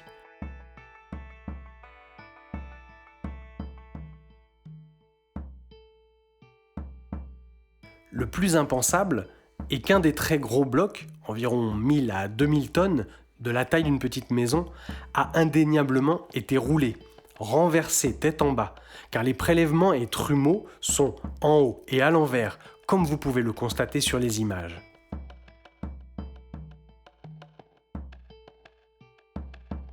La proximité des empreintes de prélèvement avec les autres blocs interdit tout travail et témoigne que celles-ci ont été réalisées avant le déplacement des blocs. Comment expliquer la manipulation de telles masses difformes sans penser une fois de plus à des géants ?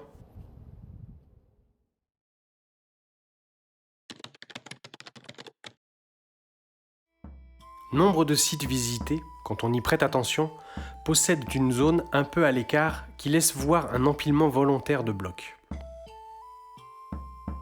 Au Machu Picchu par exemple, si l'on regarde les montagnes au loin et surtout les collines alentours, on se rend de suite compte de la topographie des lieux. C'est excessivement escarpé.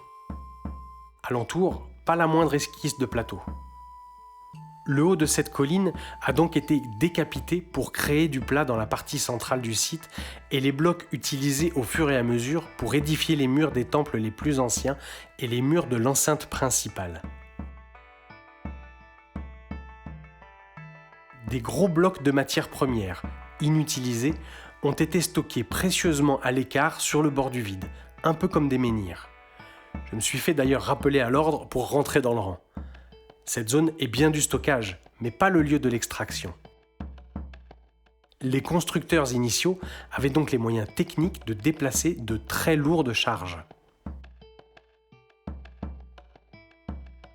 Par la suite, ce site a été probablement investi par les Incas qui ont construit des maisons traditionnelles de village avec des moellons de pierre plus classiques. À de nombreux endroits, on constate que les gros blocs de carrière laissés en place et impossibles à déplacer ont servi de fondation, de cave, d'habitation troglodyte.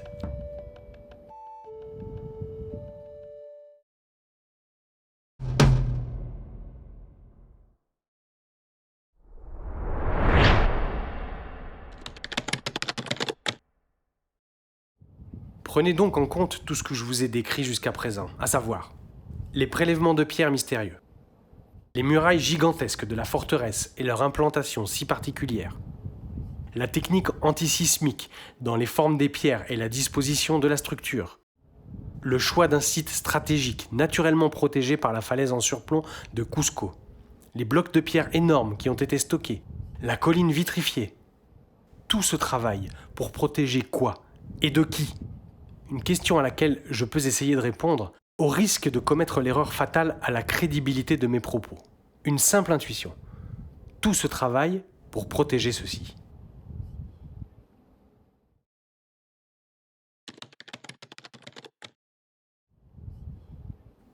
Ainsi est appelé le lieu. Un élément actuellement au ras du sol, au cœur de l'enceinte fortifiée.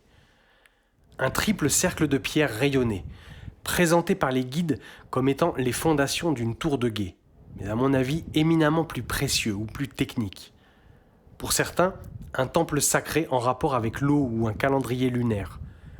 Pour d'autres, aussi bizarre que cela puisse paraître, il pourrait s'agir d'un grand miroir étoilé, servant aux chamans à étudier le ciel nocturne par un système de reflets depuis le sol avec un simple trou rempli d'eau.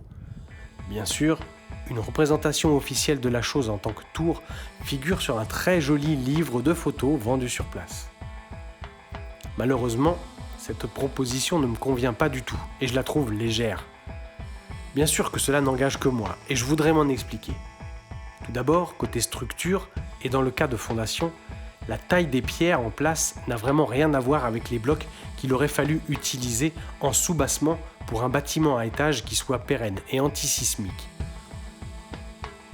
Un bémol cependant sur la date de la construction de la dite tour par rapport aux murailles, car comme d'autres l'ont dit avant moi, au plus c'est vieux, au plus c'est massif. La construction de cette tour en petites pierres pourrait être postérieure à la construction des murailles. Dans ce cas, évidemment, mon hypothèse ne tient pas.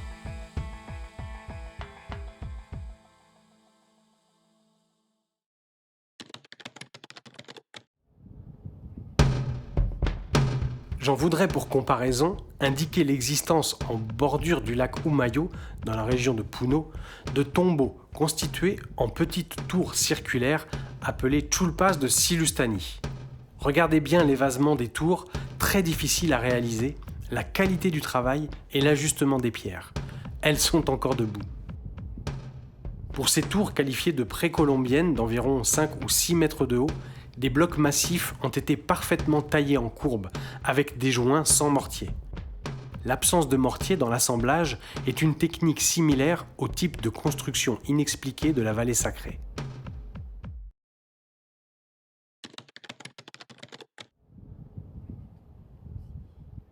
Pour revenir aux précieux, au premier coup d'œil sur la base de Muyukmarca, pas de comparaison possible. On constate une contradiction technique. Les murailles sont antisismiques et la tour, elle, ne l'est manifestement pas pour une élévation plus importante. Les constructeurs initiaux de Sacsayhuaman ne m'ont pas montré pareille erreur de conception. Deuxièmement, une fondation qui indique précisément les 12 heures de la journée. Coïncidence ou pas, j'appelle cela une montre ou un compas si l'on veut le considérer en degrés. On peut aussi constater qu'une partie du cercle extérieur est mitoyen avec un autre bâtiment, ce qui est étonnant dans le cas d'un système d'observation par exemple, sait-on jamais. Troisièmement, les bâtis de fondation en rayon style camembert d'une largeur de 50 cm environ ne semblent pas servir en une quelconque reprise de la structure. Si on élève les murs suivant ce schéma, pour passer d'une pièce à l'autre, il faudrait traverser un mur tous les 2 mètres pour l'accès à des pièces minuscules. Suivant cette configuration, les éléments de plancher sont complexes à réaliser sur un bâtiment 3 fois circulaire. Les constructions de voûtes traditionnelles en appui de rayon à rayon auraient été peut-être la solution technique requise. Mais à aucun endroit au Pérou, je n'ai pu observer de voûtes dans le système constructif mégalithique ou inca. Les voûtes résistant très mal au séisme, uniquement des linteaux droits et massifs étaient employés. Globalement, il ne reste rien qui témoigne d'un effondrement d'une tour ou de maison. Pas de talus de décombres, pas de bosses suspectes. Les murets sont bien délimités et la zone entière de bâtiments aurait été comme nettoyée de façon à laisser l'étonnant spectre actuel de ruines nivelées, un peu trop parfait à mon goût.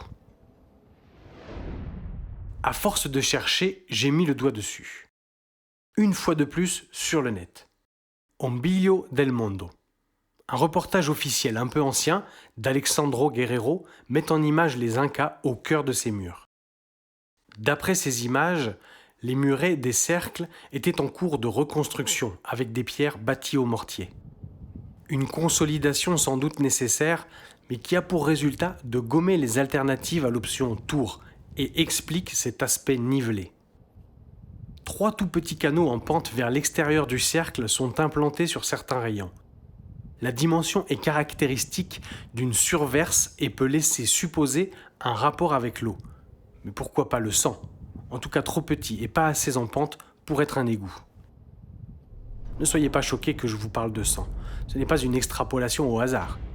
Les peuplades du continent se tapaient volontiers dessus et pratiquaient des sacrifices. Les Nazca, par exemple, décapitaient leurs ennemis, buvaient le sang et procédaient à des sacrifices de cannibalisme rituel.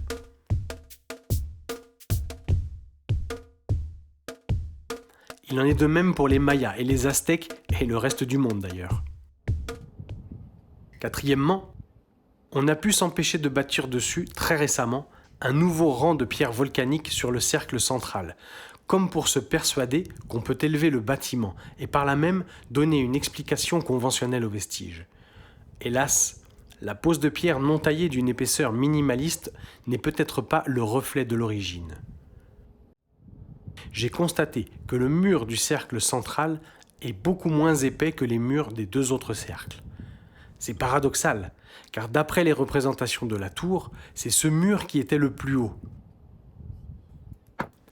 Même les murs romains et grecs, composés de blocs taillés massifs et autostables, ont une épaisseur supérieure.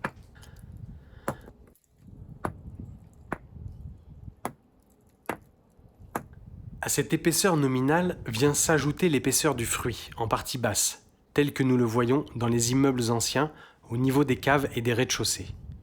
Ce fruit peut graduellement représenter le double en épaisseur d'un mur normal, soit environ 1 mètre de large, parfois beaucoup plus. C'est donc pour l'ensemble de ces raisons que je pense fermement que ce vestige circulaire n'est pas la fondation d'une tour. Cinquièmement, d'après les récits espagnols, lors du siège de Sacsayhuamán en 1537, l'Inca Cawid se serait suicidé en se jetant du haut de la tour pour ne pas être pris par les Espagnols. Or, il y avait une deuxième tour sur la colline, appelée Pancamarca, et une troisième appelée Sulamarca. Les 3 tours avaient des fonctions différentes. De laquelle s'est-il jeté ? Tour ronde ou tour carrée ? Un seul vestige subsiste, et celui-ci est vraiment particulier. Pour moi, il faut retenir que la technique de fondation ne correspond pas avec une édification de 20 mètres de haut.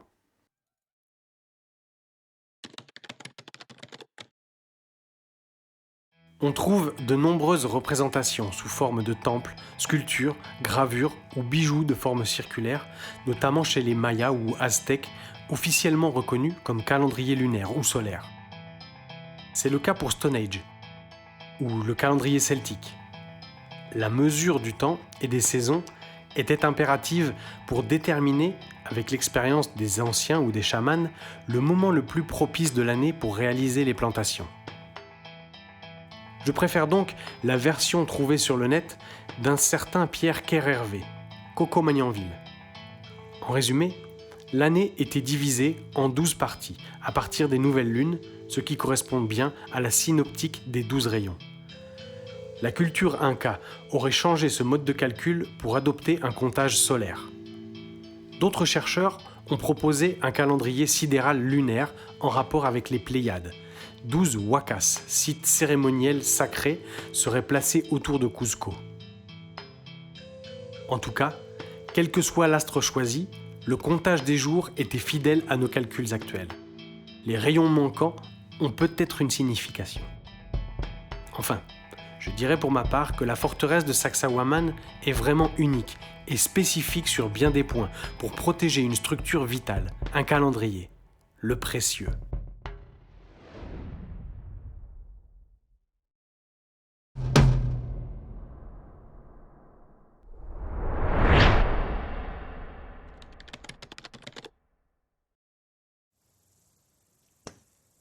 Les rebouchages exécutés sont la preuve flagrante de notre incapacité à réaliser ce type de construction.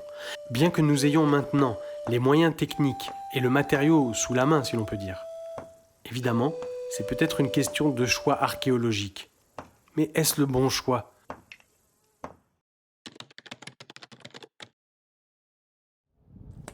Comme nous, les Incas sont sans doute intervenus pour reconstituer les sites endommagés dans la vallée sacrée.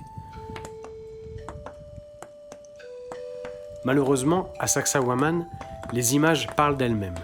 Dans les deux cas, faute de technique ou faute de moyens financiers, la ressemblance des murs n'est pas au rendez-vous. Un mur de petite pierre n'est pas un mur cyclopéen. Au fil du temps, Certains murs et terrasses ont été reconstruits avec des pierres en maçonnerie classique de moellon. Tout cela se lit sur les murs. Si les murailles ont manifestement résisté au séisme, elles ont subi un bien plus grand traumatisme avec l'arrivée au Pérou des Espagnols en 1537. Ceux-ci auraient systématiquement détruit les sites péruviens pour des questions d'asservissement de la population, de conversion religieuse et de besoin de matériaux en utilisant les sites vénérés anciens comme carrières. C'est ainsi que la forteresse fut en partie démantelée pour construire entre autres la cathédrale de Cusco en 1559. J'ai du mal à imaginer la magnificence des murs dans des temps plus reculés. Hélas, rien de nouveau sous le soleil. L'histoire se répète partout, comme en Égypte, où les parements en calcaire des pyramides ont été démontés pour construire maisons et mosquées au Caire.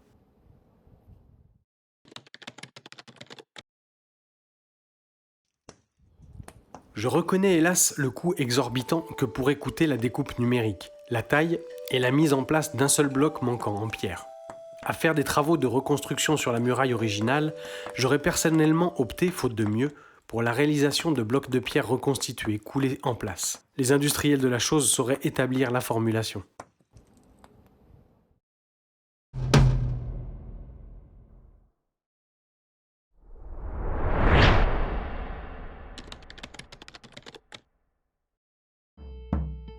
Sacsayhuaman n'est pas isolé. D'après notre guide, une dizaine de sites de vestiges à minima existent autour, mais n'ont pas encore été fouillés. Ils sont de même conception, en pierre sèche sans joint. Les blocs sont, pour ce que j'ai pu voir, de taille plus réduite, mais rien n'est plus sûr.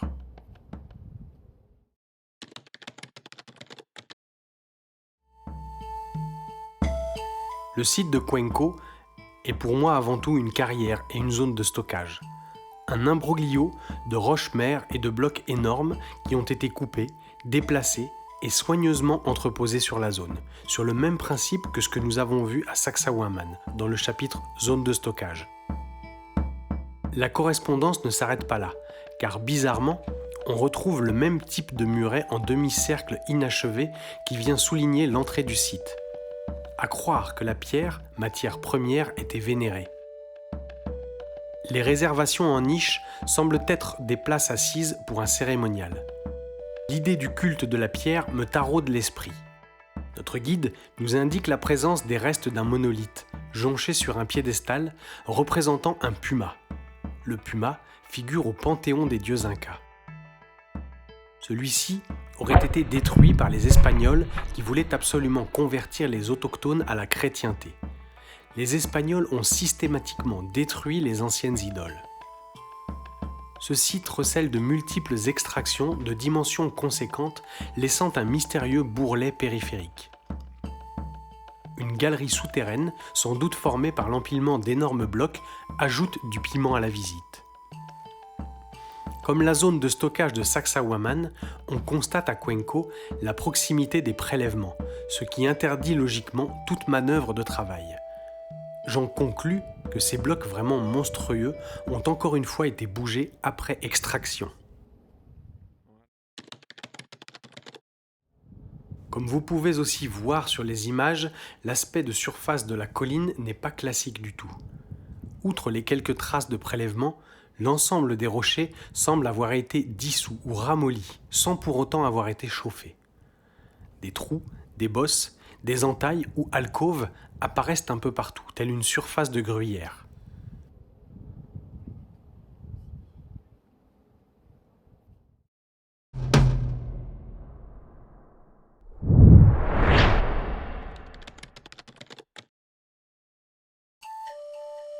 Il est difficile de parler de Sacsayhuaman sans comparer la technologie avec d'autres sites célèbres du Pérou et d'ailleurs. Les similitudes d'aspect des ouvrages en témoignent. Le mystère demeure dans la réalité de leur fonction. Ci-après, la description sommaire des plus connus.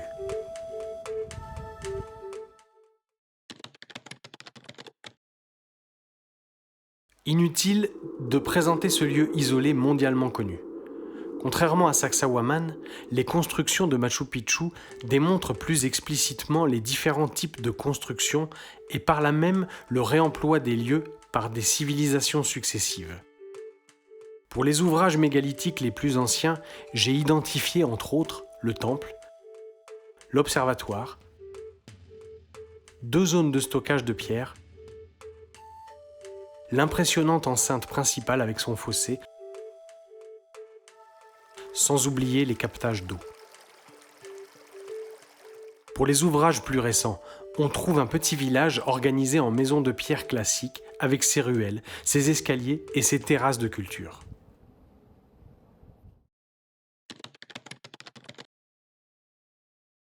Ce village fortifié, conforme au site de la vallée sacrée, est perché au sommet d'une colline. Les 2 technologies de construction sont encore une fois visibles, une puissance de réalisation et un souci de détail.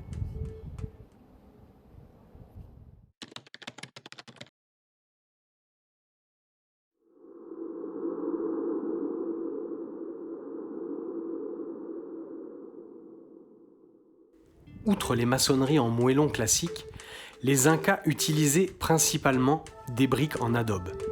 C'est une sorte de torchis, mélange d'argile et de fibres végétales. Ce matériau est encore utilisé de nos jours. Ce site en est la démonstration la plus représentative.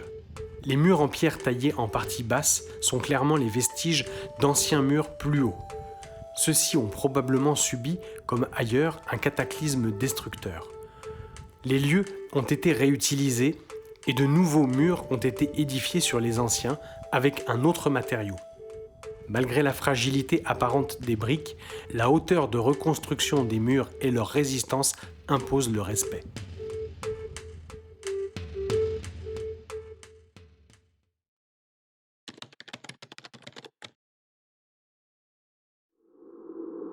Je voudrais évoquer brièvement cet autre site.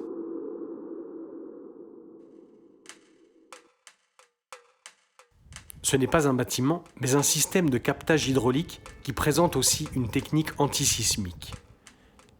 Les puicos sont des puits, mais au lieu de remonter l'eau avec une corde et un seau, comme dans un puits classique, les habitants du lieu ont réalisé une excavation hélicoïdale. Celle-ci est constituée par des murets en spirale de pierres sèches. Cette forme soutient le terrain. Elle permet, par un chemin, d'accéder facilement et physiquement à la nappe phréatique ou à la rivière souterraine à une dizaine de mètres de profondeur. Le nombre de puicos, 12 sur la branche de droite et 3 encore visibles sur la branche de gauche, laisse deviner les besoins en eau d'une population conséquente. La position triangulaire de ces captages d'eau constitue en profondeur un entonnoir horizontal qui produit une résurgence, une surverse. Celle-ci est captée par un canal creusé en forme d'ondulation avec 2 niveaux de murets. C'est l'ondulation qui assure la stabilité des murets en cas de séisme, et ce n'est pas du tout la représentation d'un serpent, comme certains l'affirment. Cette ondulation des murets est en fait sur le principe techniquement similaire en stabilité au zigzag des murailles de Sacsayhuaman.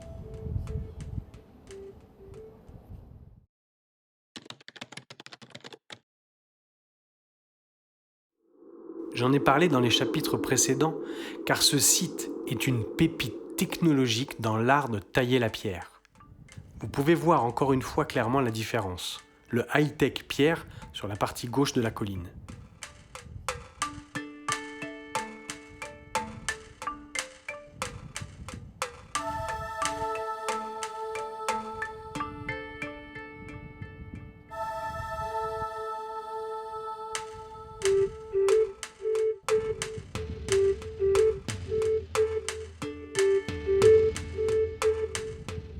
La façade mégalithique du temple fait partie des trésors du Pérou. Les énormes blocs en pierre très durs de rhyolite rose ont été extraits, transportés depuis le sommet de la montagne de l'autre côté de la vallée et remontés sur le site. Avec quels moyens techniques cette tâche titanesque a-t-elle pu être réalisée ? Esthétiquement, le style architectural d'un autre monde nous est révélé. Une autre technique antisismique savante alternant sur la périphérie de l'ouvrage les gros blocs et les petits. Des milliers de touristes viennent contempler les découpes et l'ajustement incompréhensible des pierres.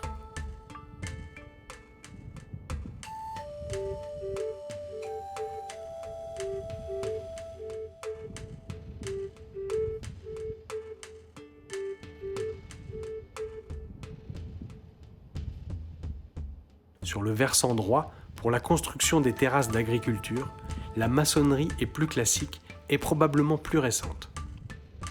Certains murs de ces terrasses intègrent des blocs taillés de récupération. Ceux-ci ont probablement dévalé le versant. Manifestement pré-Inca et Inca ont réutilisé les ruines et réaménagé les lieux à leur façon et pour leurs besoins. Le témoignage le plus évident se situe sur la gauche du Temple du Soleil, encore un. J'affirme que celui-ci a été reconstruit et transformé en promontoire. Je serais curieux de savoir combien de blocs effondrés in situ sont encore enfouis dans le remblai. Outre les blocs tombés sur la terrasse inférieure qui n'ont jamais pu être remontés, j'ai constaté des anomalies prouvant une reconstruction mais avec des moyens limités. Les petits blocs séparatifs, dont la découpe et l'ajustage sont impossibles à réaliser, ont été remplacés par une maçonnerie de petites pierres. Comme je donne un nom aux choses, voici un nonos, ou plutôt la moitié d'un. Cet ancêtre de la queue d'aronde est un système de liaison des pierres entre elles, mondialement utilisé dans l'Antiquité. En fait, une pièce de métal était coulée en place dans une réservation, mais uniquement à l'horizontale. Que fait le demi-nonos à la verticale sans son autre moitié ? Regardez aussi par vous-même la position anormale des prises pour les mains habituellement situées en bas des blocs, comme vu précédemment.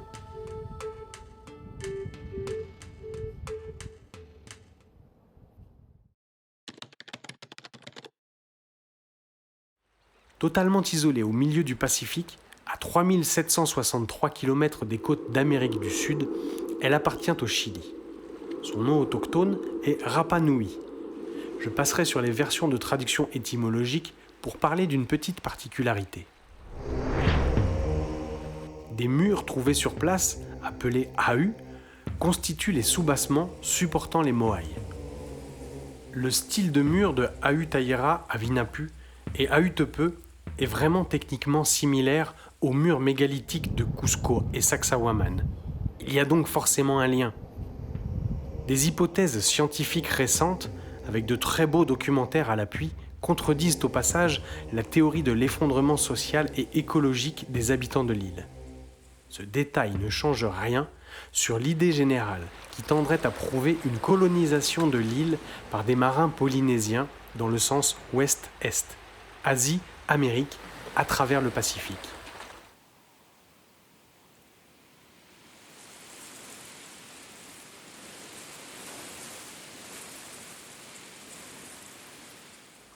Grands navigateurs, leurs catamarans auraient atteint toutes les îles du Pacifique Sud, dont l'île de Pâques, très isolée, et par extension, peut-être les côtes d'Amérique du Sud, donc le Pérou. Mais peut-être y a-t-il un problème dans la période. D'un œil extérieur, on peut se demander par quel miracle un peuple isolé, pêcheur, cueilleur, disparate, à population minoritaire, vivant dans des cabanes au niveau de la mer, a priori non bâtisseurs, aurait pu édifier des murs très élaborés et dresser quelques 900 énormes moaïs stylisés qui font un peu la gueule sur l'île de Pâques. La forme de leur bouche en témoigne. Ils font tous plus ou moins la moue. Alors, style figé du faciès, système dissuasif aux envahisseurs, culte de la mort ou sinistrose sociale ? J'ai trouvé quand même, tout à fait par hasard, une ressemblance de ce profil atypique avec les tombes des Chachapoyas, au nord du Pérou. Leurs morts étaient érigés sur des falaises, dans des sarcophages en terre à la verticale. Une coïncidence peut-être, en tout cas, la verticalité des tombes, le profil du menton, les arcades sourcilières et le dessus de la tête sont de style similaire. Pourquoi les Moaïs, élevés sur le flanc des volcans, sculptés sur toute leur hauteur avec des bras et des mains, sont-ils aux 3/4 enterrés et d'autres sur le front de mer ne le sont-ils pas?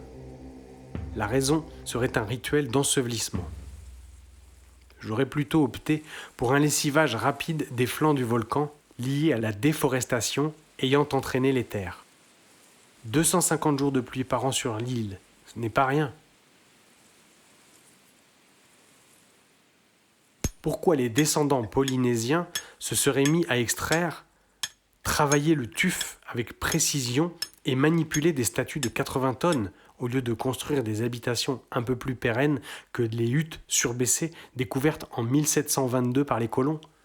Autant chercher le lien ailleurs. Pour moi, tous ces vestiges étaient probablement là avant l'arrivée des Polynésiens sur l'île et le réemploi est encore une fois probable.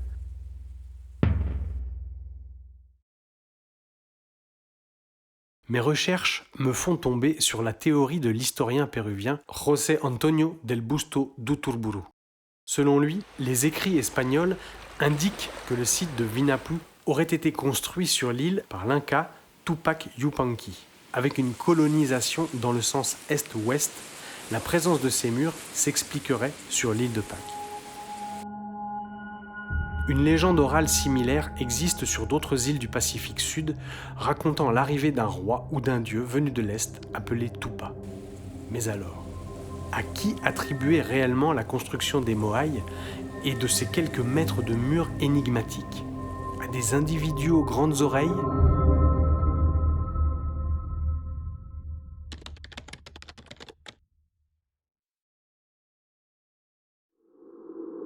On retrouve à peu près les mêmes types de prélèvements sur la pierre qu'à Sacsayhuaman. Les murs du site de Alaka-Oyuk en Turquie sont incroyablement identiques. Des blocs cyclopéens, des découpes courbes ajustées, des prises pour les mains pour soulever les blocs.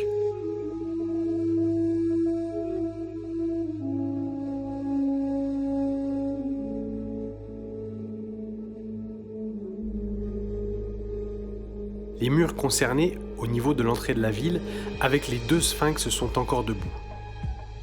Concernant la datation, notre guide nous indique sans conviction une fourchette à moins 2000, moins 3000 ans avant Jésus-Christ. Tout cela est pour le moins surprenant si on prend en compte la distance qui sépare les lieux.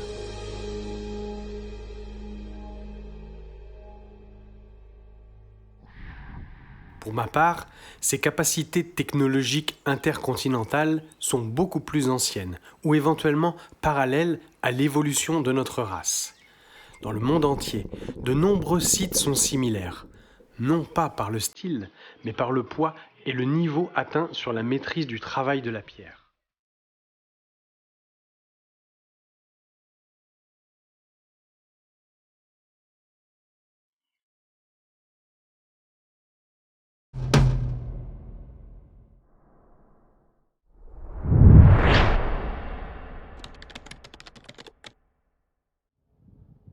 Cette conclusion est la mienne et n'engage que moi.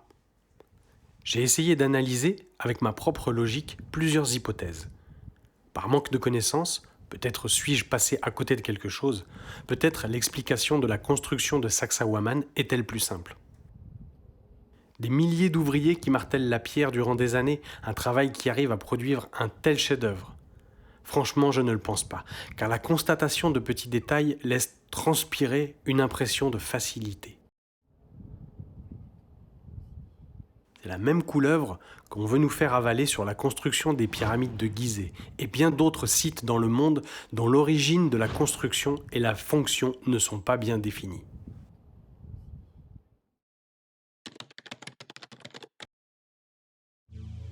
Toutes les réponses apportées à nos questions sont rationnelles et manipulatrices, peut-être trop humaines, au point parfois d'en devenir stupides.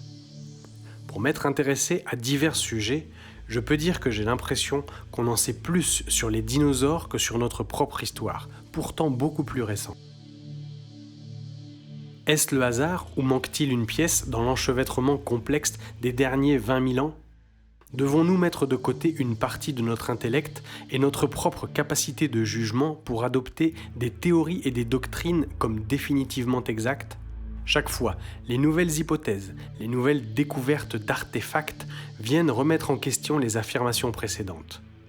Dans le monde entier comme à Sacsayhuaman, le problème est récurrent. Les scientifiques peinent à reconstituer le passé. Manque d'éléments ou réappropriation des lieux, ils n'arrivent pas à expliquer sans équivoque les techniques de construction et la fonction des sites anciens mégalithiques.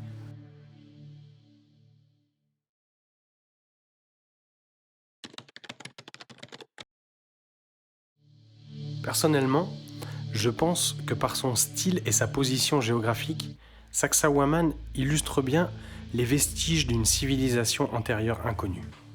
Éventuellement, une colonisation, avec une implantation ciblée sur la Terre résultant d'une conquête spatiale par les Anunnakis. Je cite « Ceux qui du ciel sont descendus ». Cette autre version plausible de l'histoire est édifiante.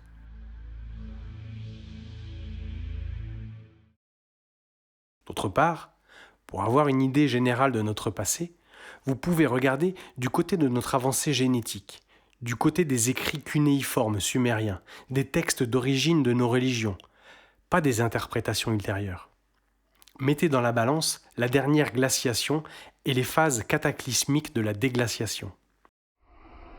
Puis, d'après les dernières découvertes scientifiques, ajoutez en option, pour finir la recette, une pointe de météorite.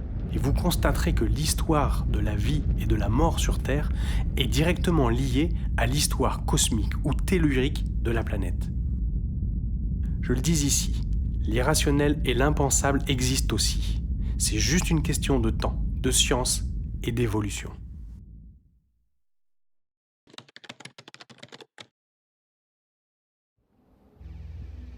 Mes descriptions dans les chapitres précédents sont contraires à la version officielle, qui ne laisse planer aucun doute sur l'origine inca de la construction du site.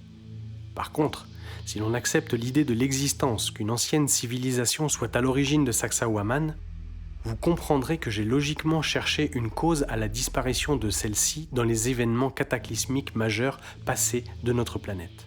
On parle de catastrophe écologique avec le réchauffement climatique, mais la dernière glaciation a duré 100 000 ans. On peut quand même se poser la question du pire. C'est à environ moins 12 900, vers la fin de cette longue période glaciaire, qu'une bonne part de scientifiques s'accordent à décrire l'existence d'un cataclysme destructeur et d'une extinction de masse. Une partie de la faune continentale, dont les fameux mammouths, ont été retrouvés parfaitement conservés, mystérieusement prisonniers des glaces de l'Arctique. Là encore, les avis divergent. L'hypothèse de Charles Hapgood, validée par Albert Einstein dans les années 20, est ma préférée. Durant cette période glaciaire, le poids de la glace accumulée, estimé à 3 km d'épaisseur, inégalement réparti sur l'hémisphère nord, aurait créé un déséquilibre des masses en rotation de la planète. La croûte terrestre aurait basculé et incliné l'équateur d'environ 30 degrés pour lui donner sa position actuelle. La position de l'équateur actuel serait donc différente de l'équateur de l'époque glaciaire, et cela n'a bien sûr rien à voir avec la dérive des continents. Quelle coïncidence avec l'équateur penché dont Sacsayhuaman fait partie.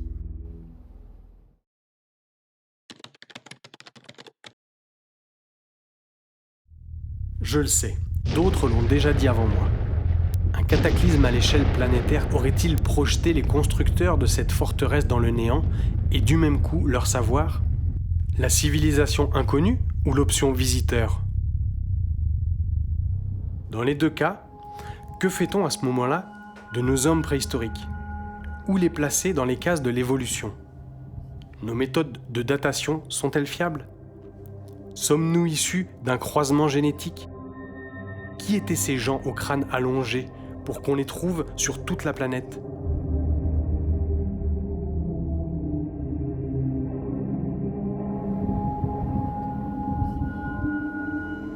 Pour en revenir à Sacsayhuaman, je me vois donc dans l'obligation de conclure que le site n'est pas de construction Homo sapiens sapiens, pour employer le terme scientifique.